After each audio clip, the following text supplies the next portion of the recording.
come visit us here in Kansas City, we just say, may the Lord bless you. The second deputy president of Kenya. That's how I like referring to him. Isn't that right? He is. So thank you. And as a man of God, I have one or two things to say and then I sit down. I'm an old man, I'm a pastor, I have a lot of words to say, but I'm now old enough. I speak little. I tell my kids I was born at night, but I was not born last night. So, as a man of God, the deputy president, I want to say there are two things that we can never do away with as leaders or as human beings. And that is leadership and religion. Upende, usipende, hiyo vitu itakuwa mpaka ukufe. Nini na nini? Leadership and religion. What we are looking for is leadership. And John Maxwell says it so well. Everything rises and falls on leadership. I'm praying as I go to sit down, the second deputy president of Kenya. My prayer is that in all you do, may not only the will of God be done, but the perfect will of God be done and be established. God bless you. That's what we are talking about. A man from Ikolomani, na die chaplain wa nyumba ya Mumbi. Is that right? Why can not the man from Wamunyoro be voted by the people from Ikolomani? Makofi. That's what we are talking about. Yeah, here we don't know anything. We know character. Is that right? Mama Tendi. Wataita. Walisema wacha wakikuyu wafike huko, wakifika watafanya nini? Wataita. Mama Tendi makofi. Tusimame kidogo. Everybody be on your feet. Tuchape ile wimbo unajua ninapenda tunapoimba. Because some Sisoro is coming, wacha tuibe wimbo ya biguni sababu hatujui ile Sisoro watareta. At least, twende. Ona iwe iwe shangwe, na iwe iwe shangwe, na iwe iwe shangwe, na iwe iwe shangwe. Ona iwe iwe nderemo, na iwe iwe shangwe. Ona iwe iwe shangwe, na iwe iwe shangwe. Shangwe, hallelujah, shangwe, hallelujah. Shangwe, hallelujah, shangwe, hallelujah. Aya, tukaeni chini.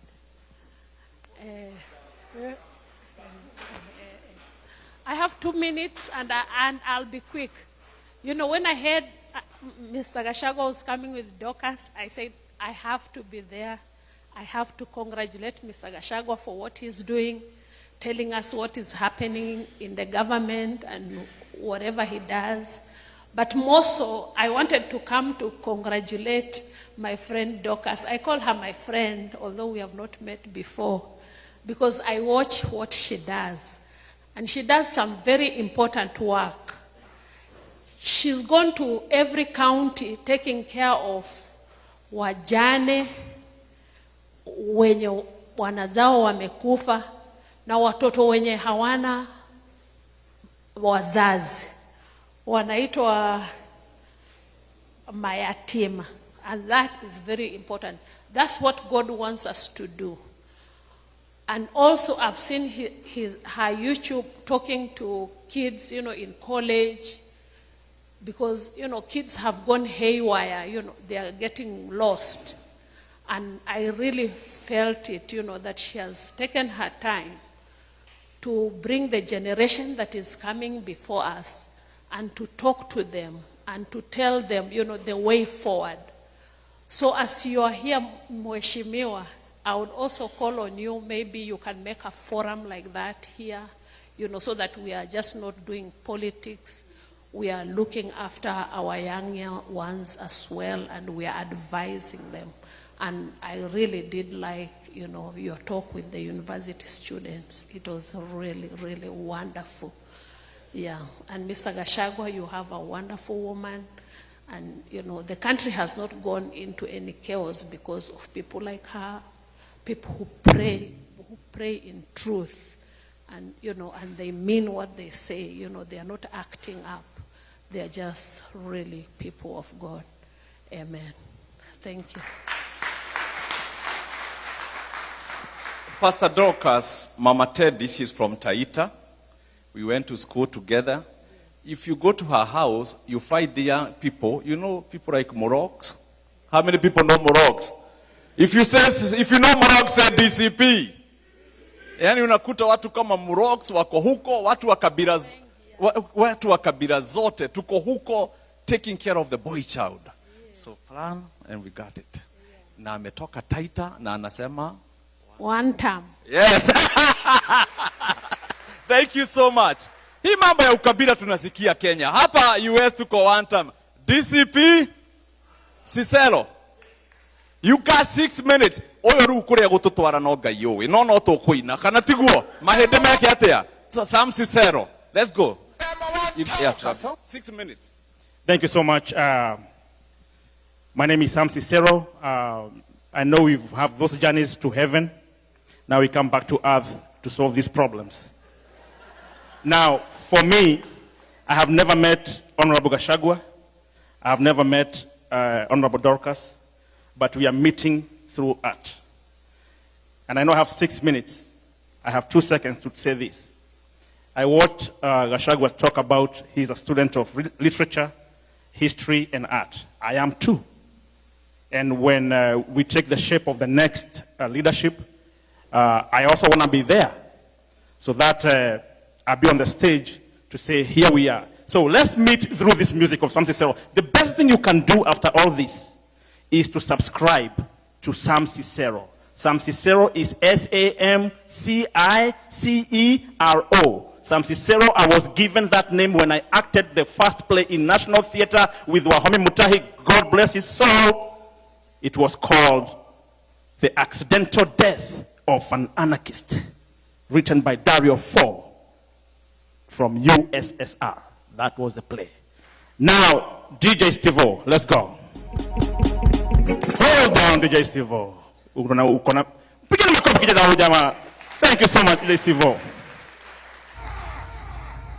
Nienge naru utiri ondo ndigehetie ona mwanji kianjera doraga romande rororo athena ndaikara nienda gurumuka ndakuona wikiroto-ine wembeire mwendo kamumunya maithori maiteka thechwa ona gutweka gekoyonwe 1 second ona gutweka gekoyo nyeki yanja ndekerekaga oyo bito mwendo korekono meroke netwongerere tomae na witie gashumbe na nyengoroge hanini uendo kemeroke.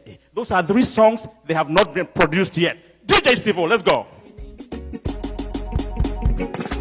Gizani, gizani, gizani, gizani, gizani. Gizani, gizani, gizani, gizani, gizani. Gizani, gizani, gizani, gizani, gizani. Gizani, gizani, gizani, gizani, gizani. Maajabu haya tunatenda, maajabu haya tusikia, maajabu haya tunaona, maajabu haya hatuoni. Naramube ya kila mahali, wangwana hamna kila mtu.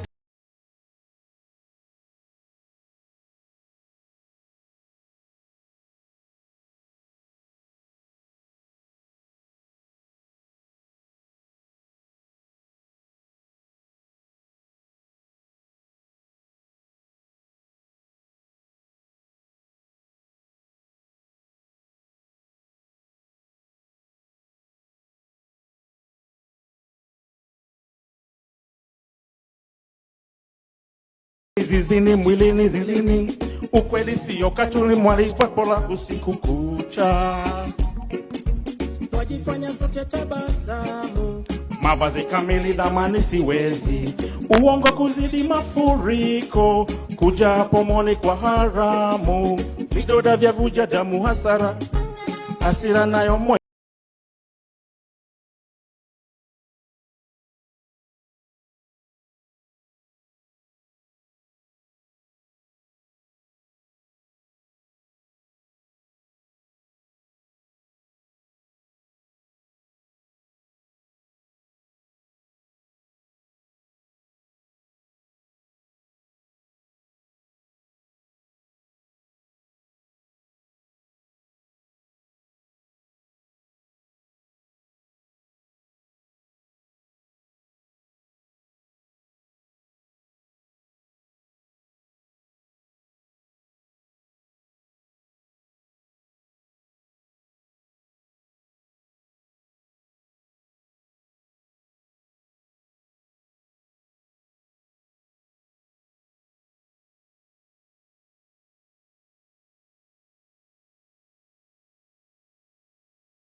Zero.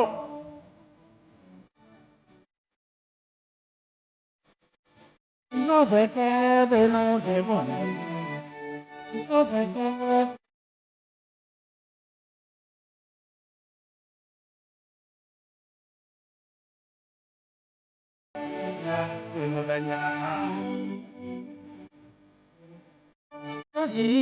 Makan nama tango.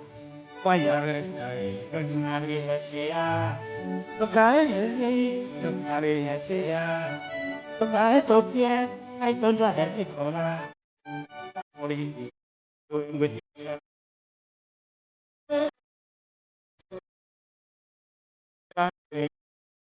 ini apa budi yang bocor.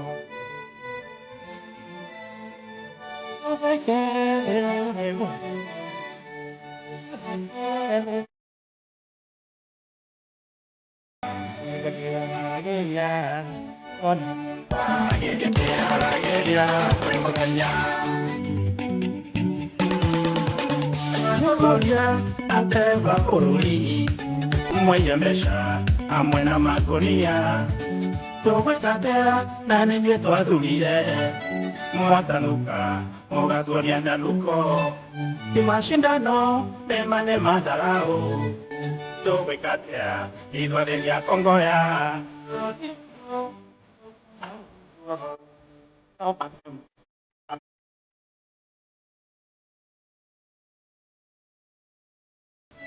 Claro, con el canal, pues yo que.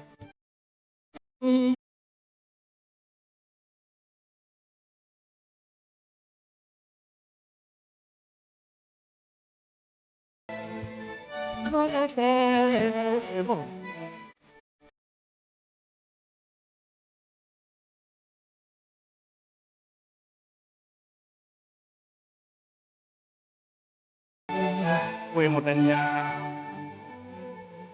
Andy!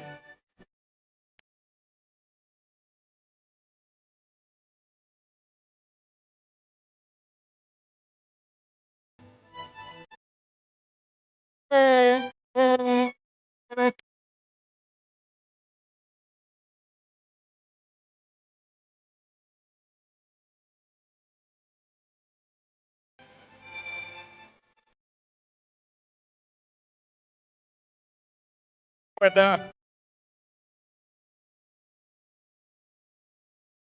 next song is own composition, Yalawa Subui. No, it's 1 second. I go. 1 second. Yes. Let's go. One time anthem.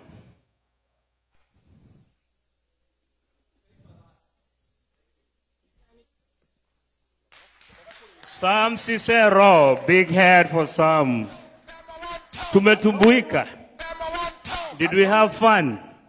Tumetumbuika. All right. Mheshimiwa Brigadu wa Gashagua, As you can see, Kansas, kumejaa makuzo, kumejaa mabrother, my sisters, in-laws. We actually even have neighbors. That's how deep we are, Your Excellency. Hi, cousins. I need a little more energy. Hi, cousins. Hi, sisters. Wapi? Hi, in-laws. In-laws mpo. All right. Great. Again, it's a spiced up evening because we are very blessed to have a fighter with us today. Your Excellency, it's a democracy dies in the dark. It's an old saying out here. One who amplifies issues that are important to the people needs celebration. One who points out to issues of international human rights. One who's keen to point to issues of good education, good health, really does need celebrating. It's not every day that you get a fighter for the people. Your Excellency, karibu sana mji wa Kansas. Tumefurahi hatujafurahi. Tumefurahi hatujafurahi. Harambe! Harambe! All right. Today is really not even my day. Ni siku ya makuso.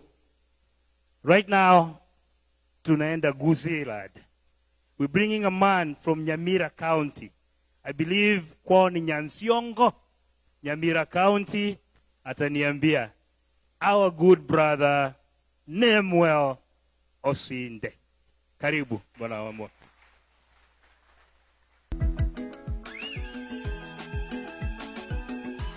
Hi, cousins. Hi, sisters. Yesu asifiwe. Your Excellency, the second Deputy President of Kenya, Your Excellency, Pastor Dorcas, let me take this opportunity also to welcome you to the Midwestern States, Kansas City area. Karibu sana kwa kuchukua muda kutoka nyumbani kuja kututembelea hapa. Tulipokea salamu zako weekend from Dr. Fred Matiang. You said hi to us when he was addressing us over the weekend. We commend you for the good job you're doing, Your Excellency. You know, we used to have one person who was taking us to Canaan. And at one point, that journey went and he told us that there were crocodiles in the river. Then he went back and then he resurfaced again and said, now I want to go in and see if we can fight with the lion, see if we can remove the teeth. But right now, we understand maybe we would have taken a private jet to Canaan, the land of milk and honey. And you know, there is a lot of food and people observe table manners. But you've taken that platform to inform the Kenyans where the current what the current situation is. And I was thinking of something. You know government very well, and you know who is running the government. And you're the man of truth. If you can doubt, if you find fish and a hen, cuckoo, and both of them are reporting about a sick crocodile, who would you believe? You believe the fish. So this is the fish sitting right here. This is the fish. Because you, Your Excellency, you can tell us about the sick crocodile because you've been in the water. You're telling us the truth. But this is what is important, though. You're working with a very good group of people right now in the United Opposition.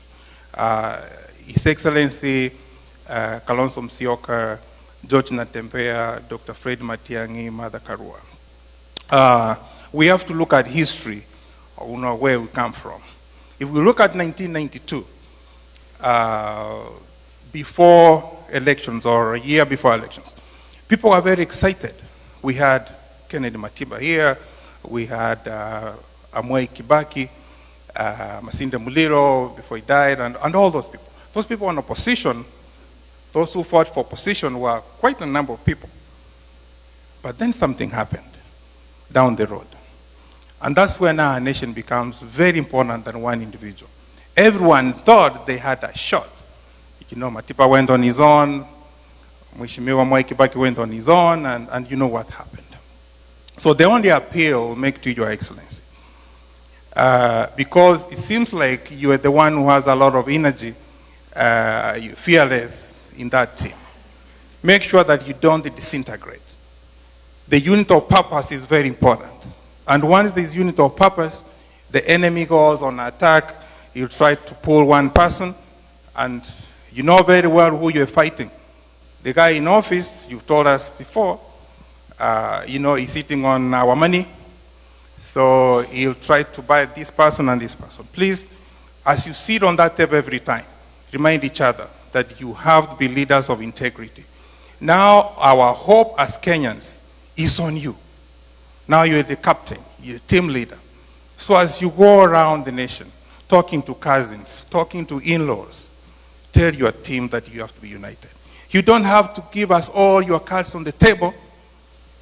There are things we don't need to know, but you guys on the table need to know. And also on the other side, we see at times people trying to cross over, try to join you guys. Some people may be coming over to work and see your strategy and a report, because the other side can put people on payroll. They can tell people to resign their positions and cross over. So another thing, Your Excellency, here at the Diaspora, umetembea, umeona tuko organized, tuko kazi zetu, tunafanya kazi, tunatuma pesa nyumbani, tumeshikilia ile economy vizuri. Mara nyingi tunaona politicians come over here when they're nearing elections, you know, we give them money. We need to vote. We need to vote. Most of these people here have adult children. They're people we've lived in this community together, like James. We're raising adults who are over 18 who can get an ID, who can vote. But now in the United States, we have 3 centers. We have a center in Washington, a center in New York, and California.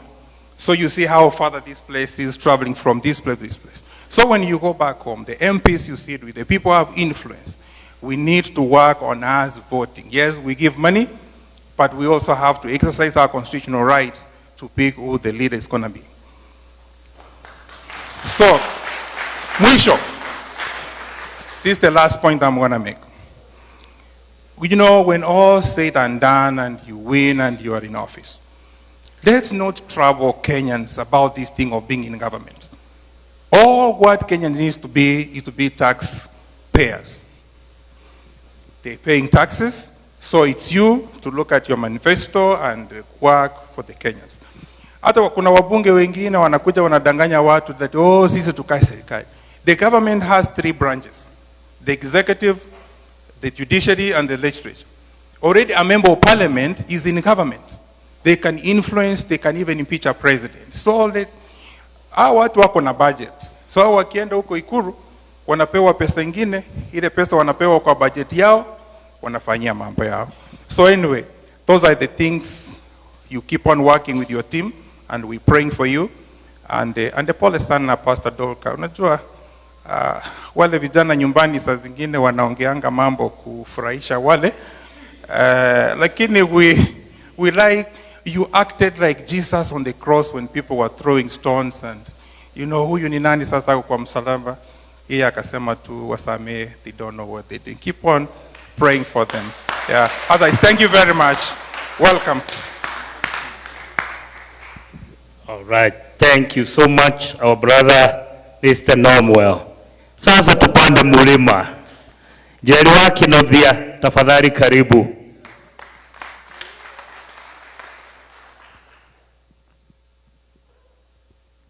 Your Excellency, Rigathi Gashagua, Pastor Dorcas, I'm honored to address you.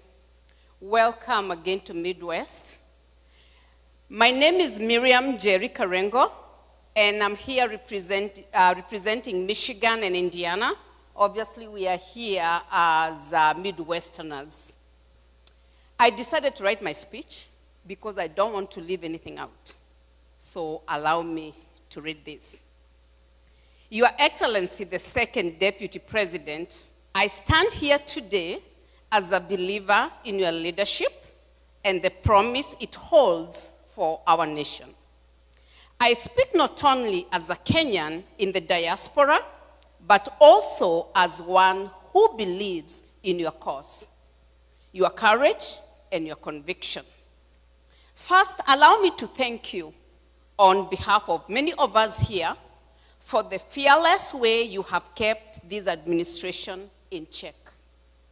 Your voice has not only brought accountability, but renewed hope to a nation that was beginning to lose its sense of truth. Kenyans can now read between the lines because of your boldness. Please don't stop. Your predicament, a blessing in disguise. Many of us were moved to tears, not out of pity, but because it brought something back to life, our faith. Your tears baptized a new political consciousness in Kenya.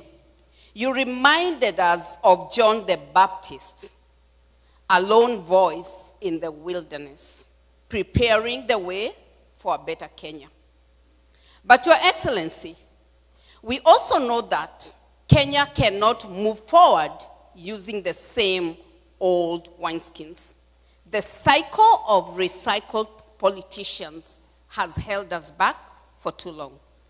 Come 2027, if God grants you the platform, we urge you, open the doors to young, vibrant, and untainted minds. Let your legacy be sealed, not just in rhetoric, but in reform, by revolutionizing who gets to lead. Allow me to speak now on behalf of the Kenyan in diaspora. There are thousands of us, skilled, exposed, and ready.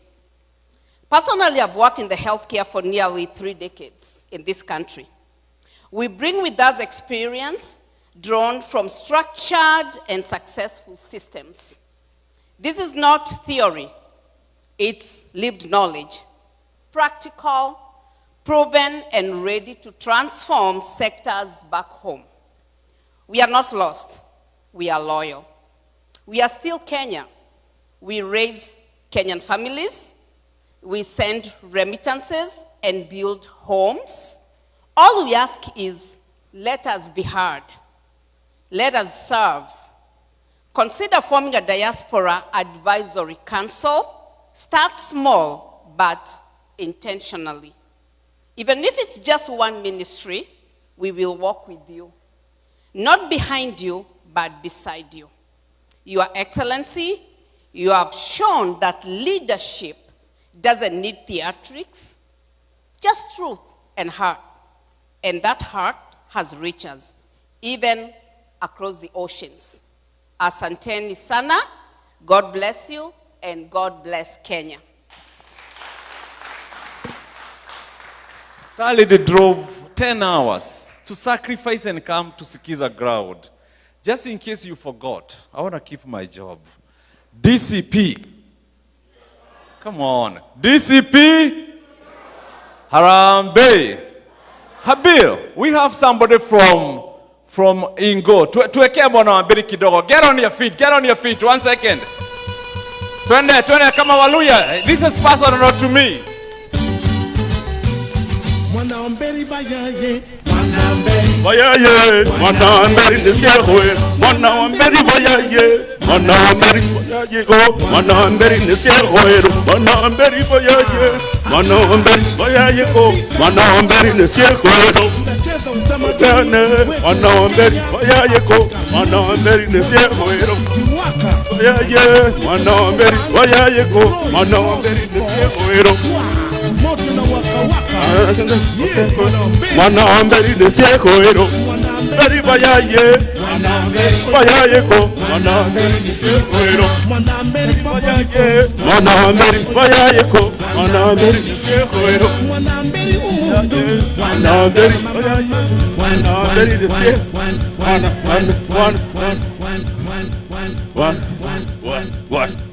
you. Abiru, you got 3 minutes. Thank you. His Excellency, Brigadier Gashagua, and your wife, Pastor Dorothy, thank you very much for coming to Kansas. We're so happy to see you. I've been here for 28 years, and I've had so many friends from Joroge, James over there, Karaoke, friends from all tribes, Luya, Luo, Kalenjin, Kikuyu, and we've helped each other so much. So when you came to Kansas,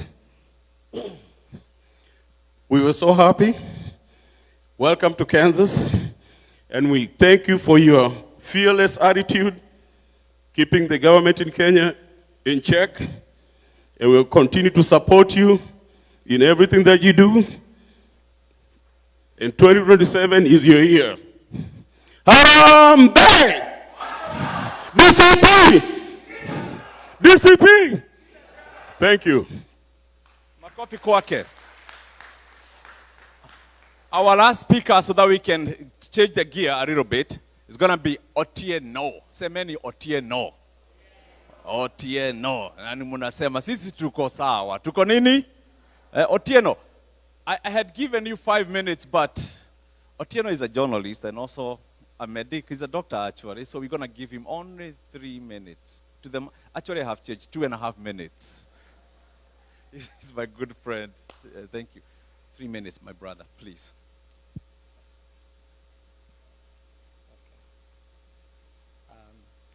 Your Excellency, Deputy President Rigathi Gachagua, Mama Dorcas, Mama Boys, welcome to Kansas City. And then the rest of the Kansas City crew, all protocols observed. Good evening. It's an act of great honor and privilege to be standing in front of you to speak. And first of all, I would like to welcome Honorable Rigathi Gachagua for coming in our midst under a very tight schedule. Welcome to Kansas City. And one thing I would like to say is I got to hear about Rigathi Gachagua, of course, during the 2022 elections. But one thing that stood out is that he has, over time, demonstrated that he is a once-in-a-lifetime personality. We will never have another person like Rigathi Gachagua. And here's why I say this.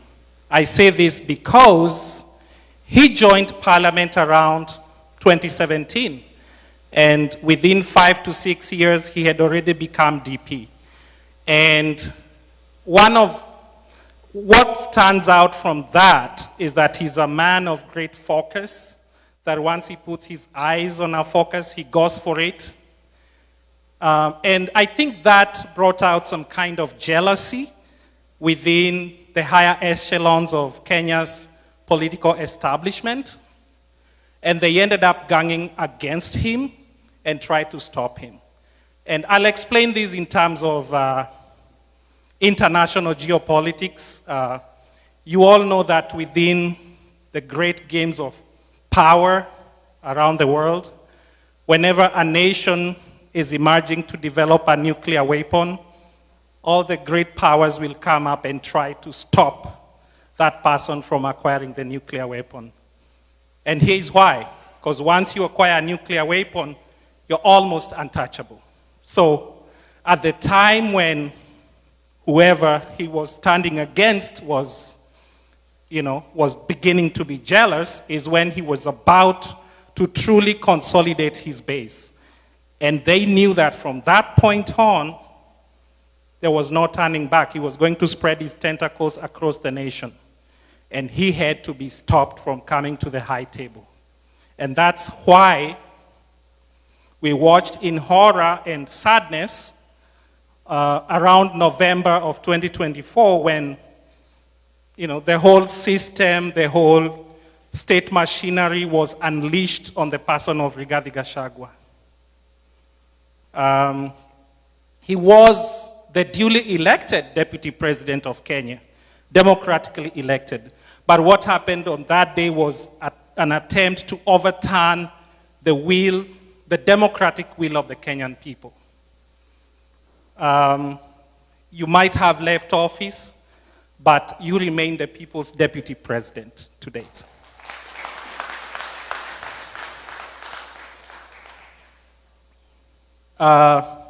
Another thing I would like to say is I got to know about Kasongo probably when I was about 14 years old.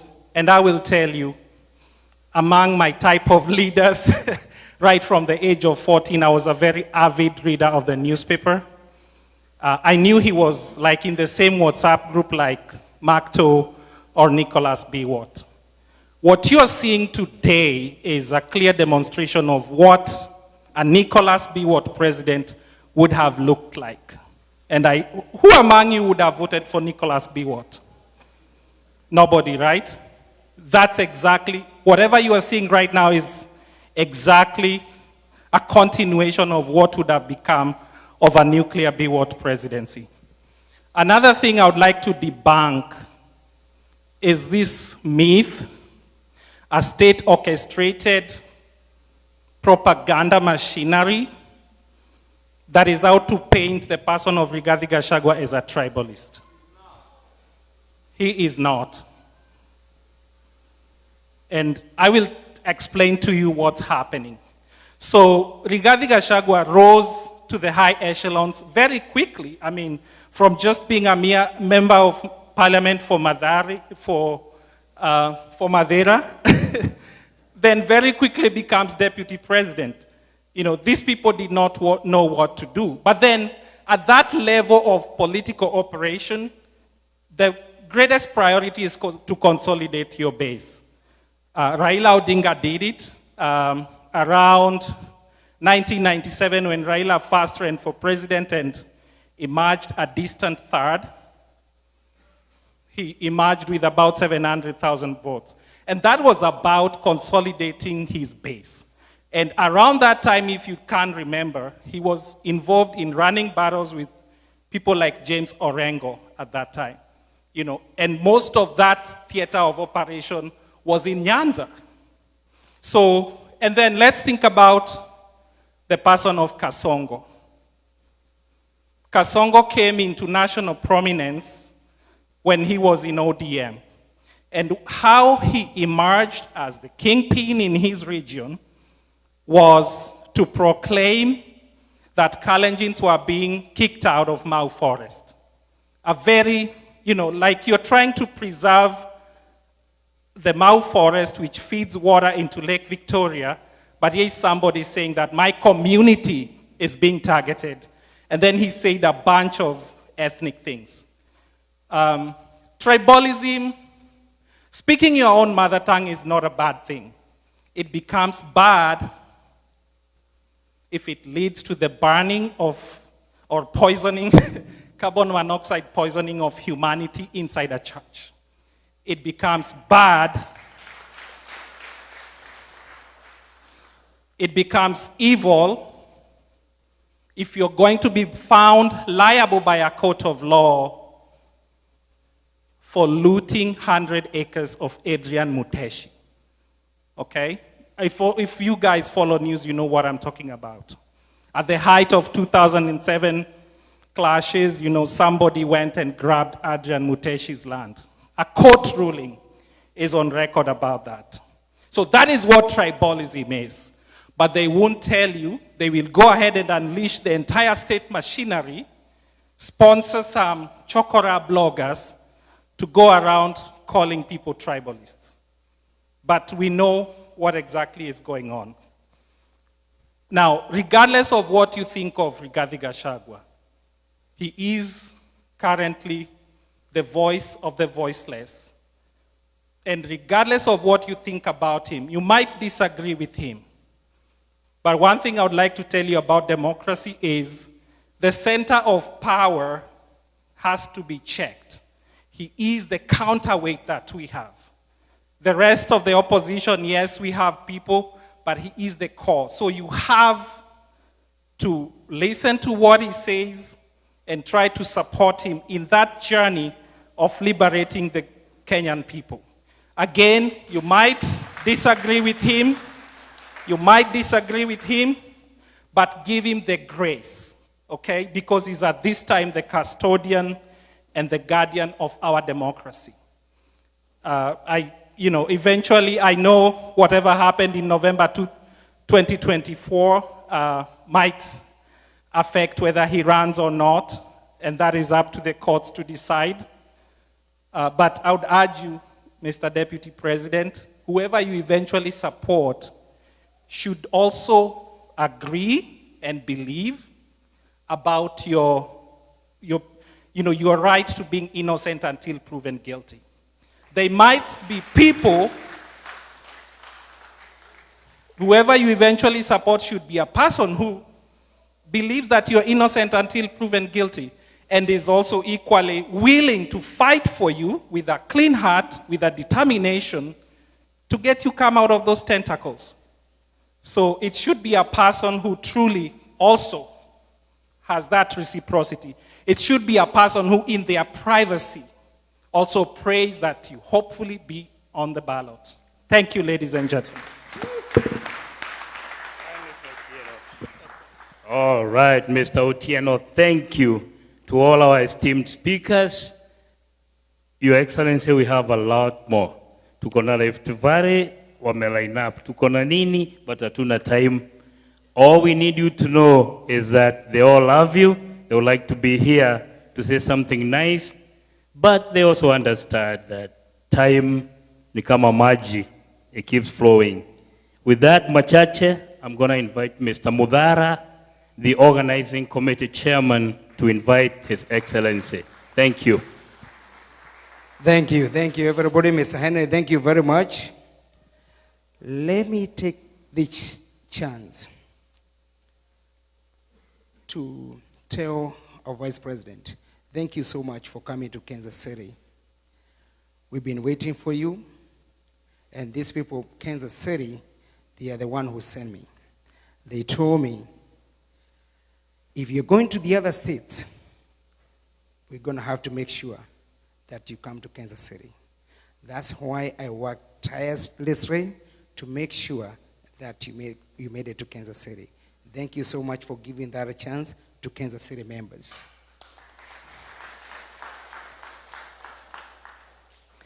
Actually, if you guys have been to the airport from last night, you guys have missed something. This place is called, we are known for Kansas City Chiefs. But from last night, if you guys have been to the airport, is there anything, have you guys seen? All the billboards, they changed. They said, Skiza Ground. Because Mheshimiwa is in the ground. That's why he's here to Skiza Ground. Mheshimiwa, karibu, this is a ground. It's all yours.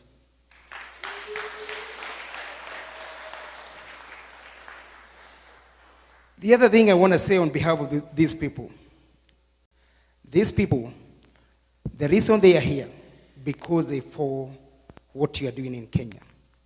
And through your media, they are able to follow every single step, or every tour that you are making there in Kenya. We have seen the difficulties, the challenges, and everything that you have done to liberate our country.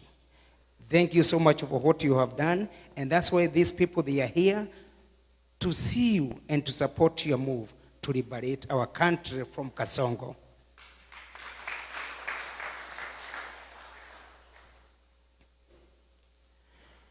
From there, I want to go ahead and invite my committee who made it this day possible to be what we have today. Can I have all my committee members, please?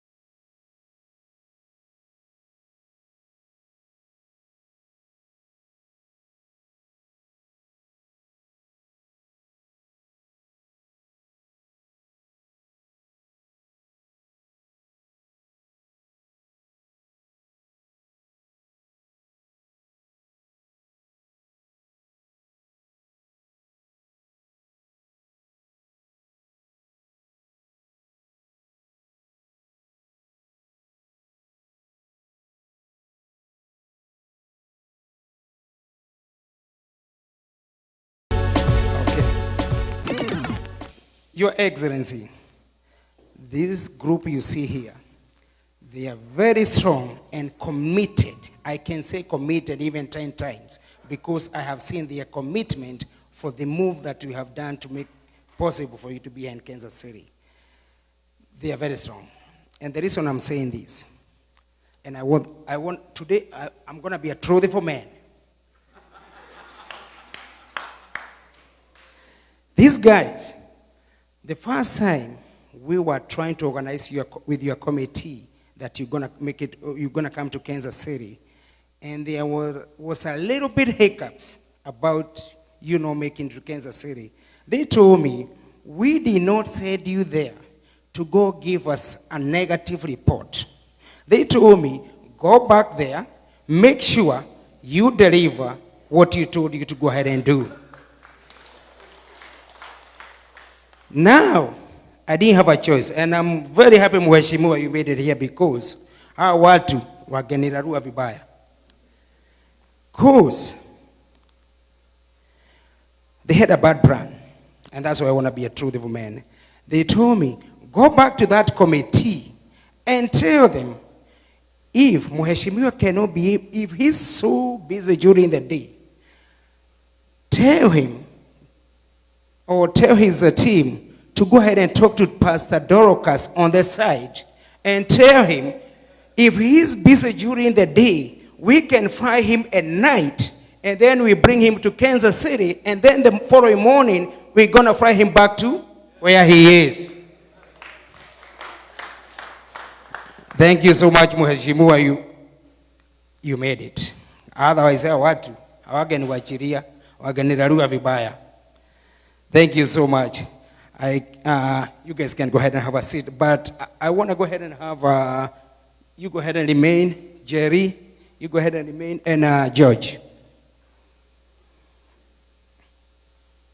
Mheshimiwa, I'm so proud today because I have a few announcements here to make. With my committee, we have one of our own, George Munyi, DCP. He won a vie for MP Kiharo constituency. Uko na jambo kusema? Asante. Harambee! Harambee! My name is Munyi Karaoke. Munyi is a rhino. In Kenya, we have the big five. So Munyi, the rhino, is one of the big five. So I vied in 2017, I never made it. The guy who is sitting right now is kind of wavering. We are still waiting for, whatever he says. Our people in Muranga, Your Excellency, we need a lot of help. Why? Because our people, they are all saying one time. But our leaders, some kind of way, they are kind of wavering. Now, and we don't want them to waver. We want them to listen to the people. If they don't listen to the people, God in his own way is going to raise some other people like Munyi wa Karaoke. We are going to lead our people to where they say, Harambee! Thank you. Thank you, Munyi. Thank you. Your Excellency, I got a guy here to recognize. Mr. Gashagua, I think since you walked to state, this guy, I don't want to say that he's been training you, but every single state that you have been, this guy, he's been there. So I can go ahead and say, this is your diehard, he's a DCP diehard. Na ukiwa na kanyumba pale wa Munyoro pale nyuma, I want you to help me. I cannot tame this guy. I don't know where to put him. Kama uko na kanyumba kule wa Munyoro, please, chukua huyu jamaa upeleka huko wa Munyoro akae huko aniwacherie. Thank you. The other person I want to go ahead and recognize is Jerry. Let me tell you guys, this lady, she's a lock.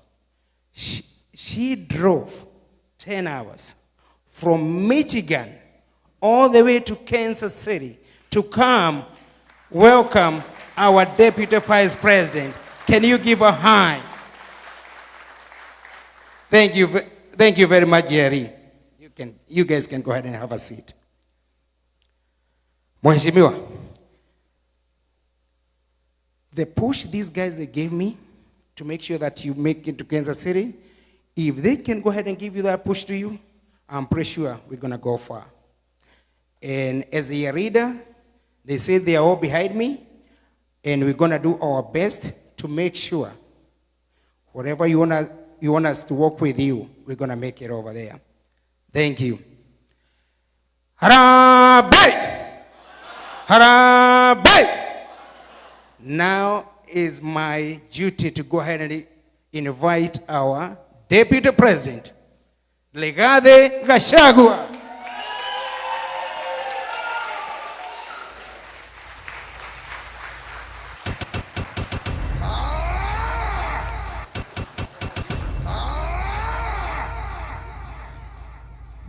Thank you very much. Please be seated. The chairperson, the organizing committee, the great people of Midwest, fellow Kenyans, God is good. And all the time. Nisalimieni kwa hewa. Bwana Yesu asifiwe. Bwana Yesu asifiwe tena. Hi, cousins. Hi, cousins. Cousins, hi. Hi. Hi, bros. Hi, bro. Hi, sis. Hi, bro. Hi, shemeji. Hi, shemeji. Hi, neighbors. Hi, neighbors. Midwest, hi. Hi. Midwest, hoi. Hoi.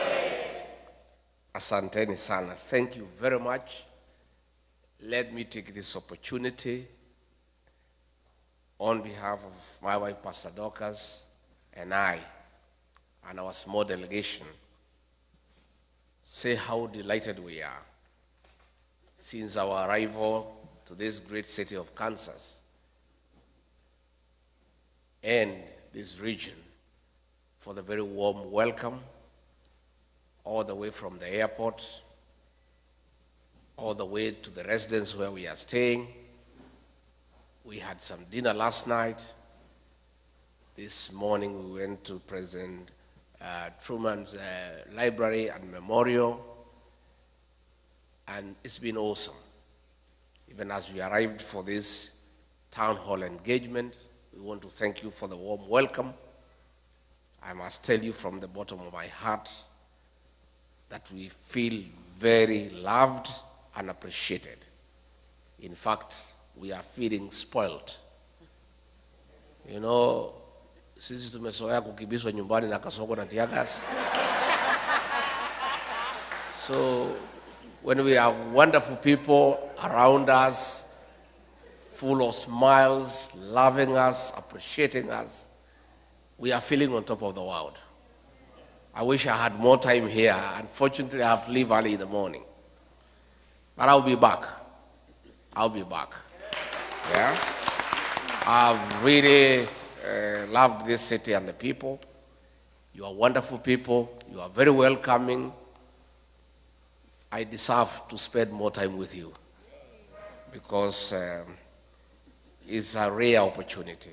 Secondly, let me thank you, our great people from Kenya, for being united, for staying together and loving one another.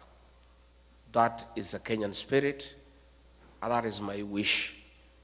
And I'm very happy since I came to the US more than a month now.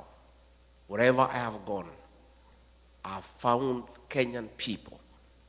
They love one another and they stay together. I am very encouraged, and that is the message I'm sending back home, telling our people what I have found in the United States, that our people are one, our people love one another. And I want to encourage you to continue loving one another, staying together, be your brother's keeper. Let us hold each other's hand and let us live in peace, harmony, and love, because that is the right thing to do. Why is Rick G in America? Rick G has come to the United States to listen to the ground, because I believe no leader can succeed unless you align with your people. And the only way to align with your people is to listen to them. That is where Kasongo has lost it. He forgot he was elected by people. He doesn't listen to them anymore. And even when there is issues, he doesn't care. He doesn't give a damn. I belong to the school of thought that continuous engagement is a hallmark of good leadership. So I came to the States to listen to the ground.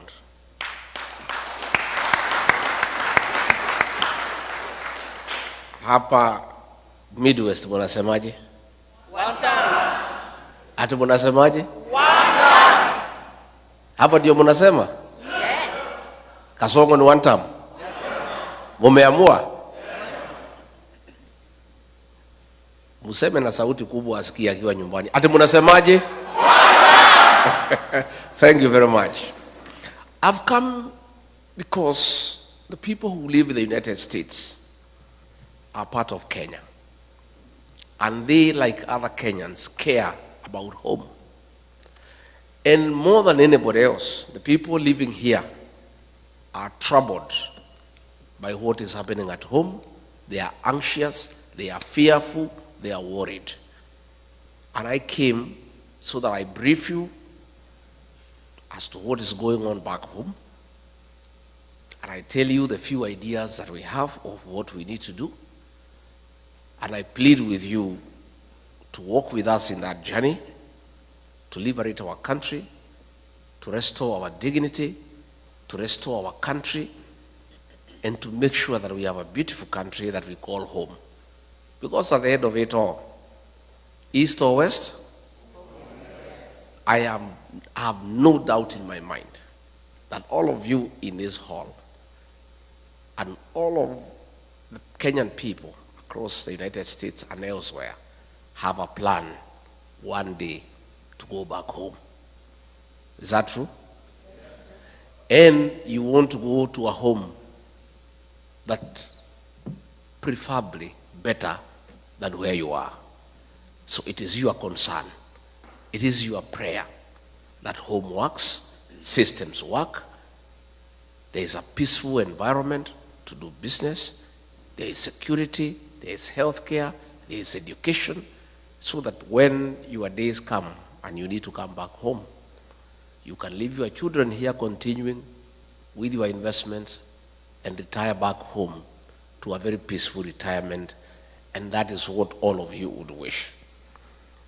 I am aware sufficiently that you know what is going on at home, because you people do a lot of work back home by supporting families. And therefore, on a daily basis, you are in conversation with the people back home, and you, like all of us, are concerned about what is going on at home. And before I go into serious things, on a light note, cousin Omari, ako wapi Omari? Amanda. Where is Omari, the guy who is married in Lemuru? Omari? Omani. Where is he, the guy who is married in Lemuru? So when you see him, you tell him, traditionally, and I think that's why he has left. I think somebody from Mulima must have sold me. Because I wanted to tell him, traditionally, all the girls are my daughters. Yes. And payment of dowry is a life thing. So anytime you meet your father-in-law, you must. So I had hoped to kutana naye nyuma ya hema anipatie kitu in dollars because of having my daughter from Lemuru. Let me say this with a light touch. Let me say this. Back home, it's tough. There are tears. There is anguish. There is fear. There is uncertainty. Our children between the ages of 15 to 24 are being abducted and killed by the state. More than 200 kids since 2024 have been abducted, tortured, and killed, and others have disappeared. Parents worry. When you don't know where your child is, you cannot sleep.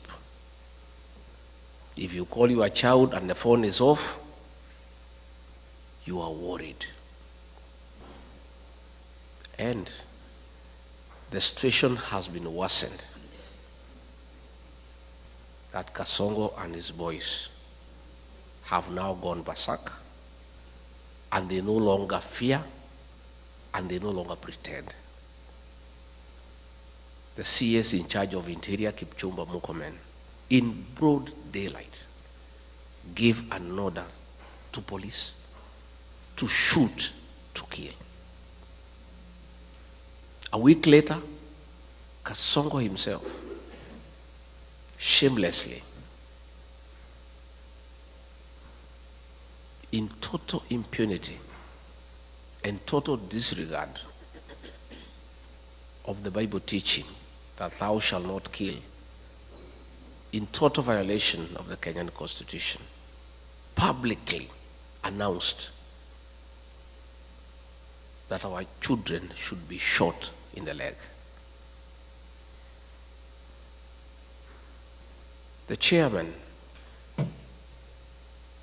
of the National Assembly Committee on Defense and Foreign Relations, Nelson Koech, corrected Kasongo very angrily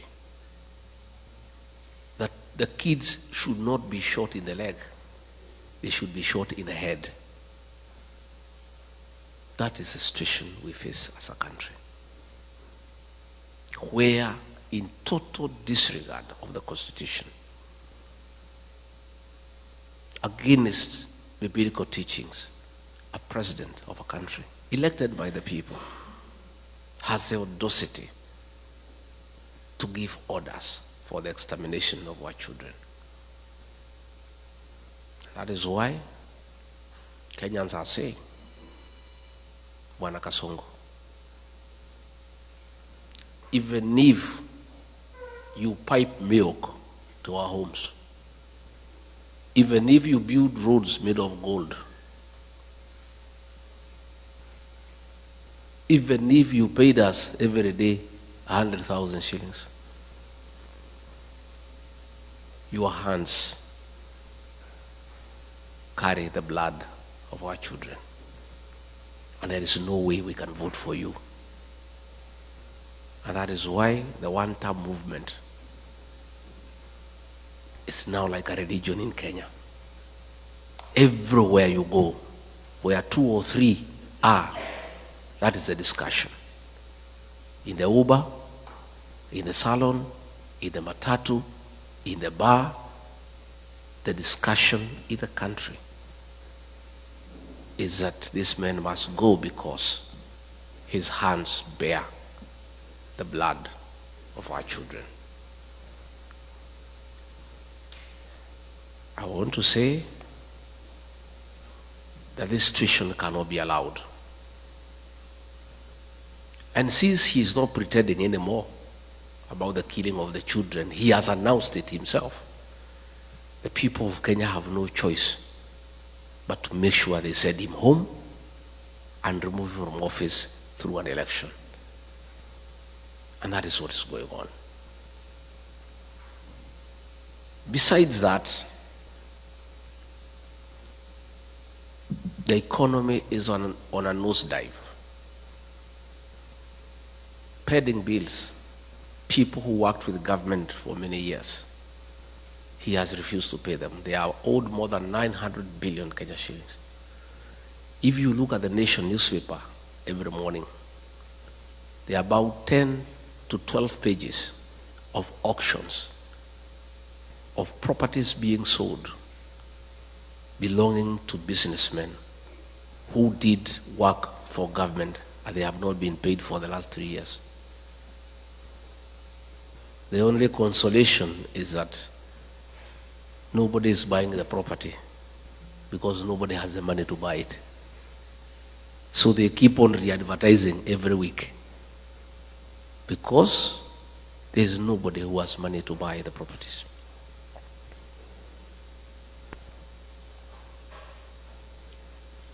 William Ruto found a working education system. President Mwai Kibaki, the third president of the Republic of Kenya, the greatest leader of our time, brought free primary education, and President Uhuru Kenyatta improved it by extending to secondary schools and also bringing 100% transition from primary to secondary school. He found a working university financing model and a help, a working system most of you went through, including I, that he put it aside and brought something that is not working. As we speak, many university students are at home. They cannot access university education.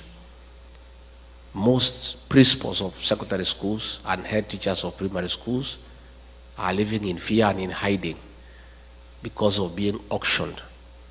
The schools are being auctioned because they have not paid suppliers, because money meant for capitation has not been provided by government. So the education system is facing near collapse.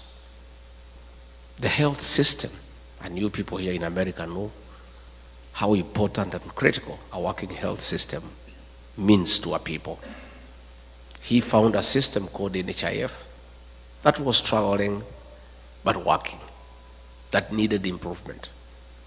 The people at NHIF had come up with a program that needed 800 million Kenya shillings to reform it and make it workable and compliant with the present times. Kasongo came and discarded that system and brought something called SHA and SHIF at a cost of 104 billion Kenya shillings, money that he is stealing with his cronies. And despite stealing all that money, the system is not working. And you people know that because you have parents back at home. You know when they go to hospital, they cannot get their bills paid by insurance. Again, that is something that he has destroyed. He came up with something called the housing levy, ostensibly to construct affordable houses for the people of Kenya. It is not the work of government all over the world to construct houses. Governments put up roads, water, electricity, drainage, sewage. It is the work of the private sector to construct houses. But he has put it by force because he has business interest in company with some Asians to supply cement, steel, and iron sheets. So the whole affordable housing scheme is about corruption. It's about conflict of interest. Again, you find in agriculture, all the sugar factories have been sold to Asians in partnership with Kasongo. Last week, despite us having rice in Moya and Ahero that has not been bought, that is in the stores, he has authorized the importation of 5,000 metric tons of rice, duty-free, that will come and kill the rice farmer in Moya and Ahero. So you find, because of state capture, the president is in business in every sector. He is competing with every other businessman. And because of his advantage as president, he has killed all other business people. He's doing all the businesses in Kenya. I remember when we came into office, there's something called e-Citizen. It was an app that was being operated by some private people and doing some little work for government. And when he came, he brought a lot of issues saying it is wrong for anybody in the private sector to collect money on behalf of government. And he said the Ministry of ICT must take up e-citizen. Little did I know he wanted the owners of e-citizen to come into the open. So when they came, he negotiated with them, took 80% of the business, and said they should continue, and ordered all government services to be onboarded through e-citizen. Out of every 5 shillings that is paid through e-citizen, he pockets 3. That is not enough. The Auditor General has reported more than 10 billion shillings collected through e-citizen cannot be traced. So what is happening in Kenya is that we don't have a government. What we have is a criminal enterprise, theft of public funds, where the president has taken over all the businesses in the country. He's a chief procurement officer, he's a chief accountant, he is a supplier, he is everything. And nobody can ask a question. And that now brings me to explain to you why we fell out. I believed this man because he came with a Bible, and I'm a Christian. I'm the husband of a pastor. So when you come with a Bible and say you are saved, I believed this man. And all the things he told me and told the people of Kenya, we believed. I did not even have an MOU with him. We never wrote any agreement. I believed everything he told me. But when we arrived in government, it's a one-man show. He makes all the decisions. And all these decisions are selfish. It's about him. He's a businessman. He doesn't care for the country. And I started telling him this is wrong. Within a very short time, he captured Parliament. Parliament cannot ask a question. He captured the Senate. They cannot ask a question. He compromised all institutions of oversight. Nobody can ask a question. The only person who remained who could ask a question was Tinga, Raila Odinga. And he told me, we'll look for this man. He loves money. We'll give him some money. He'll also keep quiet.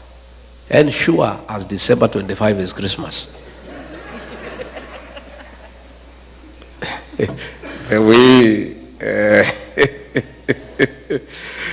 I'm telling you, just as sure as December 25 is Christmas, the way Osinde has explained, the man is eating and hence observing table manners. He cannot speak, his mouth is full. So the two are one and the same. And you know, sometimes we were debating. Okay, William Ruto is a great mistake. It's a mistake we have to live with. We made a mistake. I made a mistake. And I have apologized to the people of Kenya. But what was the alternative? Had we elected Raila Odinga, the same thing would have happened. The two would have crossed ranks. They start eating together the way they are doing today. So we are just saying Kenya was presented with two unpleasant choices. There were two hyenas, but they were different. One without teeth and one with teeth. And I think to a certain extent, President Uhuru Kenyatta was right. Probably we should have gone for the hyena without teeth because it will not finish us in one day. Yeah? Si ingetukula pole pole. Sasa, mimi, regarding Gashagua, decided to go for the hyena with the teeth. And it started with me. So somebody was telling me, much as I sympathize with you, nafikiri ni sawa, hii fisi iko na meno ilianza na wewe. Ndio sasa ikujie si? So yesterday I heard David Morales saying that Jubilee can support Raila Odinga if they abandon William Ruto. Raila Odinga and William Ruto are birds of the same feather. None of them is an alternative. We must get rid of the two because they are Kenyans' problem. So, when he bought Raila Odinga and he kept quiet, then he started stealing everything in the country. Started killing people. And I disagreed with him. And I was left as the only option now to fight for the people of Kenya from within government. Everybody else had been compromised. I was left alone. And I started fighting from within. So when he decided to kill our children, the Gen Z, I said no. And when he insisted and killed them on June 25th, 2024, I went to Mombasa and called a press conference as deputy president and told him off. And that was our parting shot. We never talked again from that day. We would only communicate in messages because I called him out publicly for killing our children. If Rigathi Gachagua was a selfish man, I would have agreed with William Ruto, like Raila. We sit and eat, then we finish the country. Today I'll be a very wealthy man. I would have joined him in all the deals. E-Citizen, we do. Fuliza, we do. Medical equipment, we do. Because he was willing to let me eat so that I keep quiet. He was quite happy. In fact, he told me, we wacha mambo mingi bana. We kuja tukule bana. Hii Kenya ni yako. Hii Kenya ilikuliwa na Kenyatta, bado isha. Ikakuliwa na Moi, bado isha. Ikakuliwa na Uhuru. We, shida yako ni gani? You know? Had I been just another Kenyan, like the Kenyans I see, if I was like Raila Odinga, a selfish person, I would have agreed with William Ruto. I stay as deputy president. I enjoy the privileges, there are many, and we eat. We finish the country. We let the children die, and I just sit there. But my conscience wouldn't allow. I am not a wealthy man, but I'm not a poor person. And I don't need money myself. My children are big, they are working. My wife is here, is a pastor. Nywele yake hata haihitaji 3,000. So, what reason would I had to join William Ruto in a gravity train to finish our country, to steal everything? I said no, and I paid for it, and I'm happy that I became the sacrificial lamb for the people of Kenya.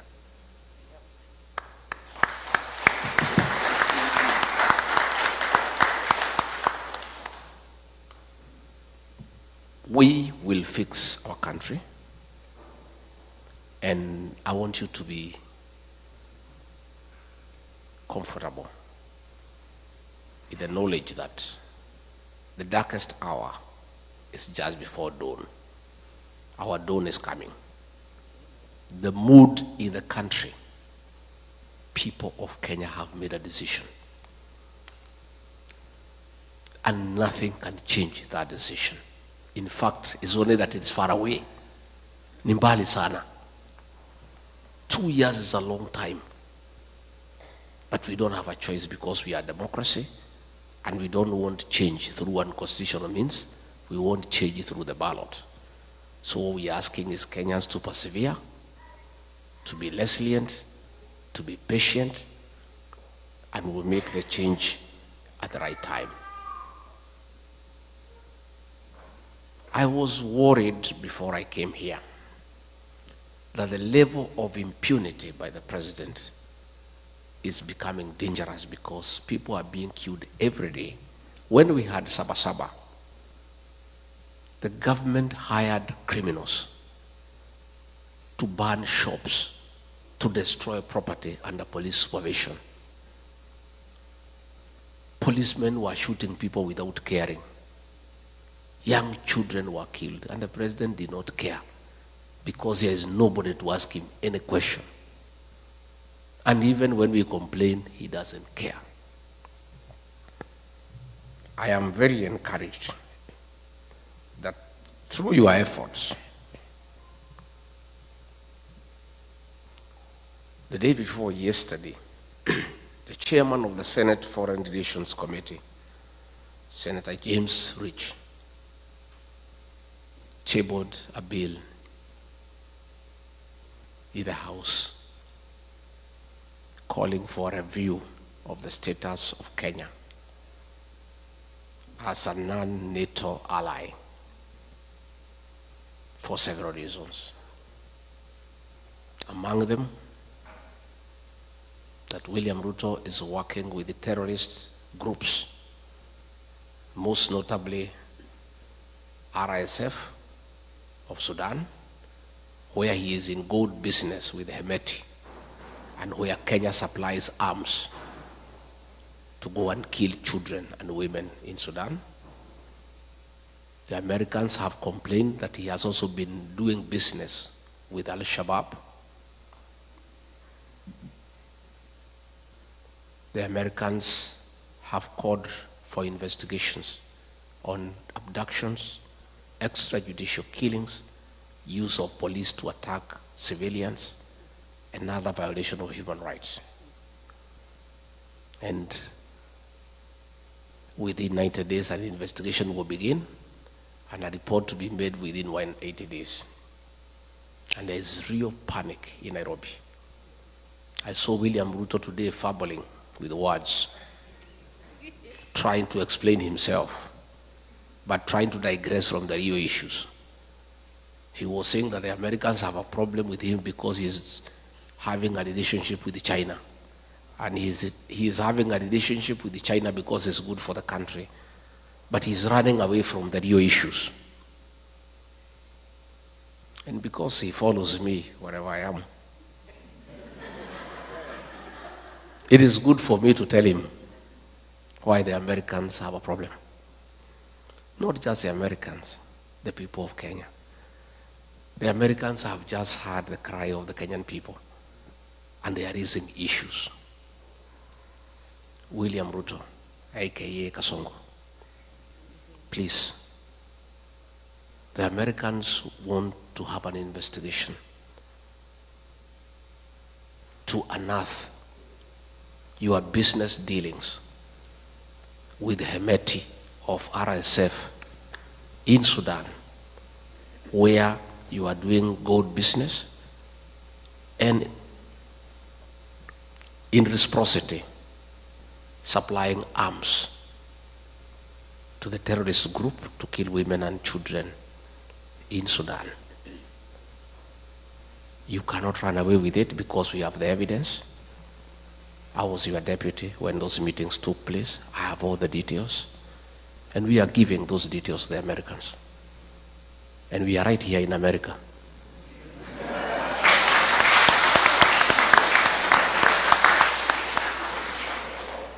And much as you think we are stupid, don't just think we are just here, just moving around.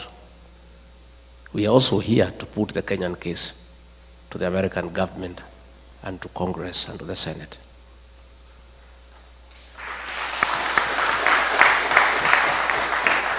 William Ruto, you need to know, the Americans want to know why you are working with Al-Shabaab. Why, when you are in Mandera, you met 3 leaders of the Al-Shabaab militia at night to discuss business with them. They want to know why. They also want to know why you have removed the requirement for vetting of non-Kenyans before they are given IDs. The Americans are concerned that suspected terrorists will be registered as Kenyans and they will find their way to America and the rest of the world and create terror in the world. Your decision to suspend vetting of foreigners before they are given registration in Kenya is a threat to world security. And not just the Americans are concerned, Kenyans are concerned too. And this you must answer. You cannot endanger the security of the world because of your business interest. It is true you are doing business with Al-Shabaab, but you cannot endanger world security. The Americans also want to know why, against the Kenya Constitution, you have become the worst violator of human rights in Kenya. Why are you abducting young children? Why are you killing young children? Why did you abduct American, Turkey nationals of American origin who were abducted and disappeared? These are things that are in the radar of the American security system. You can play around with people in Kenya, but you cannot play with the American government. They have you on the radar. And the evidence is everywhere. And you cannot run away from it. So please, don't hide behind China. The issues you need to confront are well known to you. That you have compromised world security in pursuit of business interest. And this time around, you will not escape. You may push people around in Kenya. You may harass everybody in Kenya. But I don't think you have the capacity to harass the American government. And they have you under the radar. You can run, but you cannot hide. Your day is coming. I want to say that the evidence is there. The shoot to kill orders by Kipchumba Murkomen, he cannot deny. Your own order of shooting people in the leg, you cannot deny. So even if you get the PS for Foreign Affairs to issue statements, the evidence is everywhere. And you must be held to account. In fact, the other day when I was here, I was with some senior American leaders last Sunday.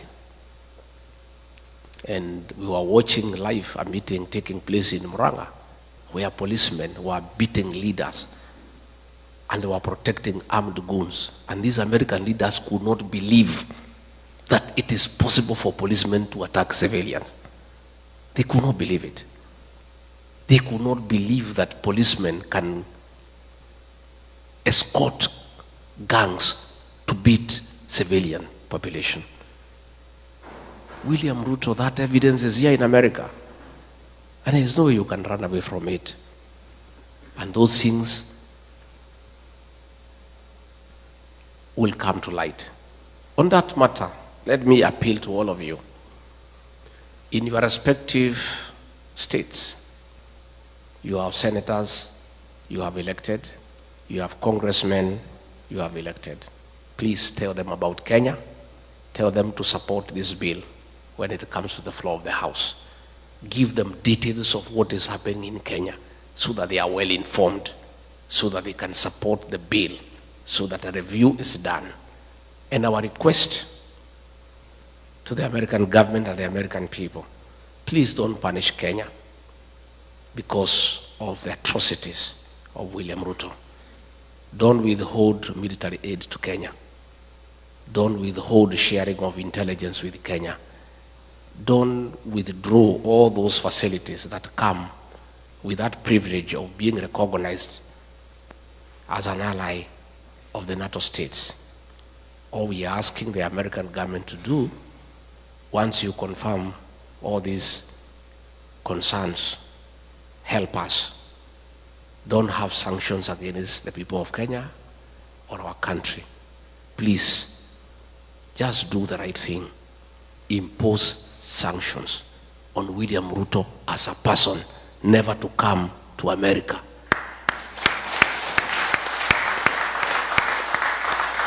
And I think if he does that, that is our problem. Kenya should not suffer because of one person. Let's deal with the person. And I think if the government here can impose sanctions against him, that he cannot come to America and he cannot go to other states that work with America, our problems will be sorted instead of punishing the country because of the actions of one person. Diaspora people,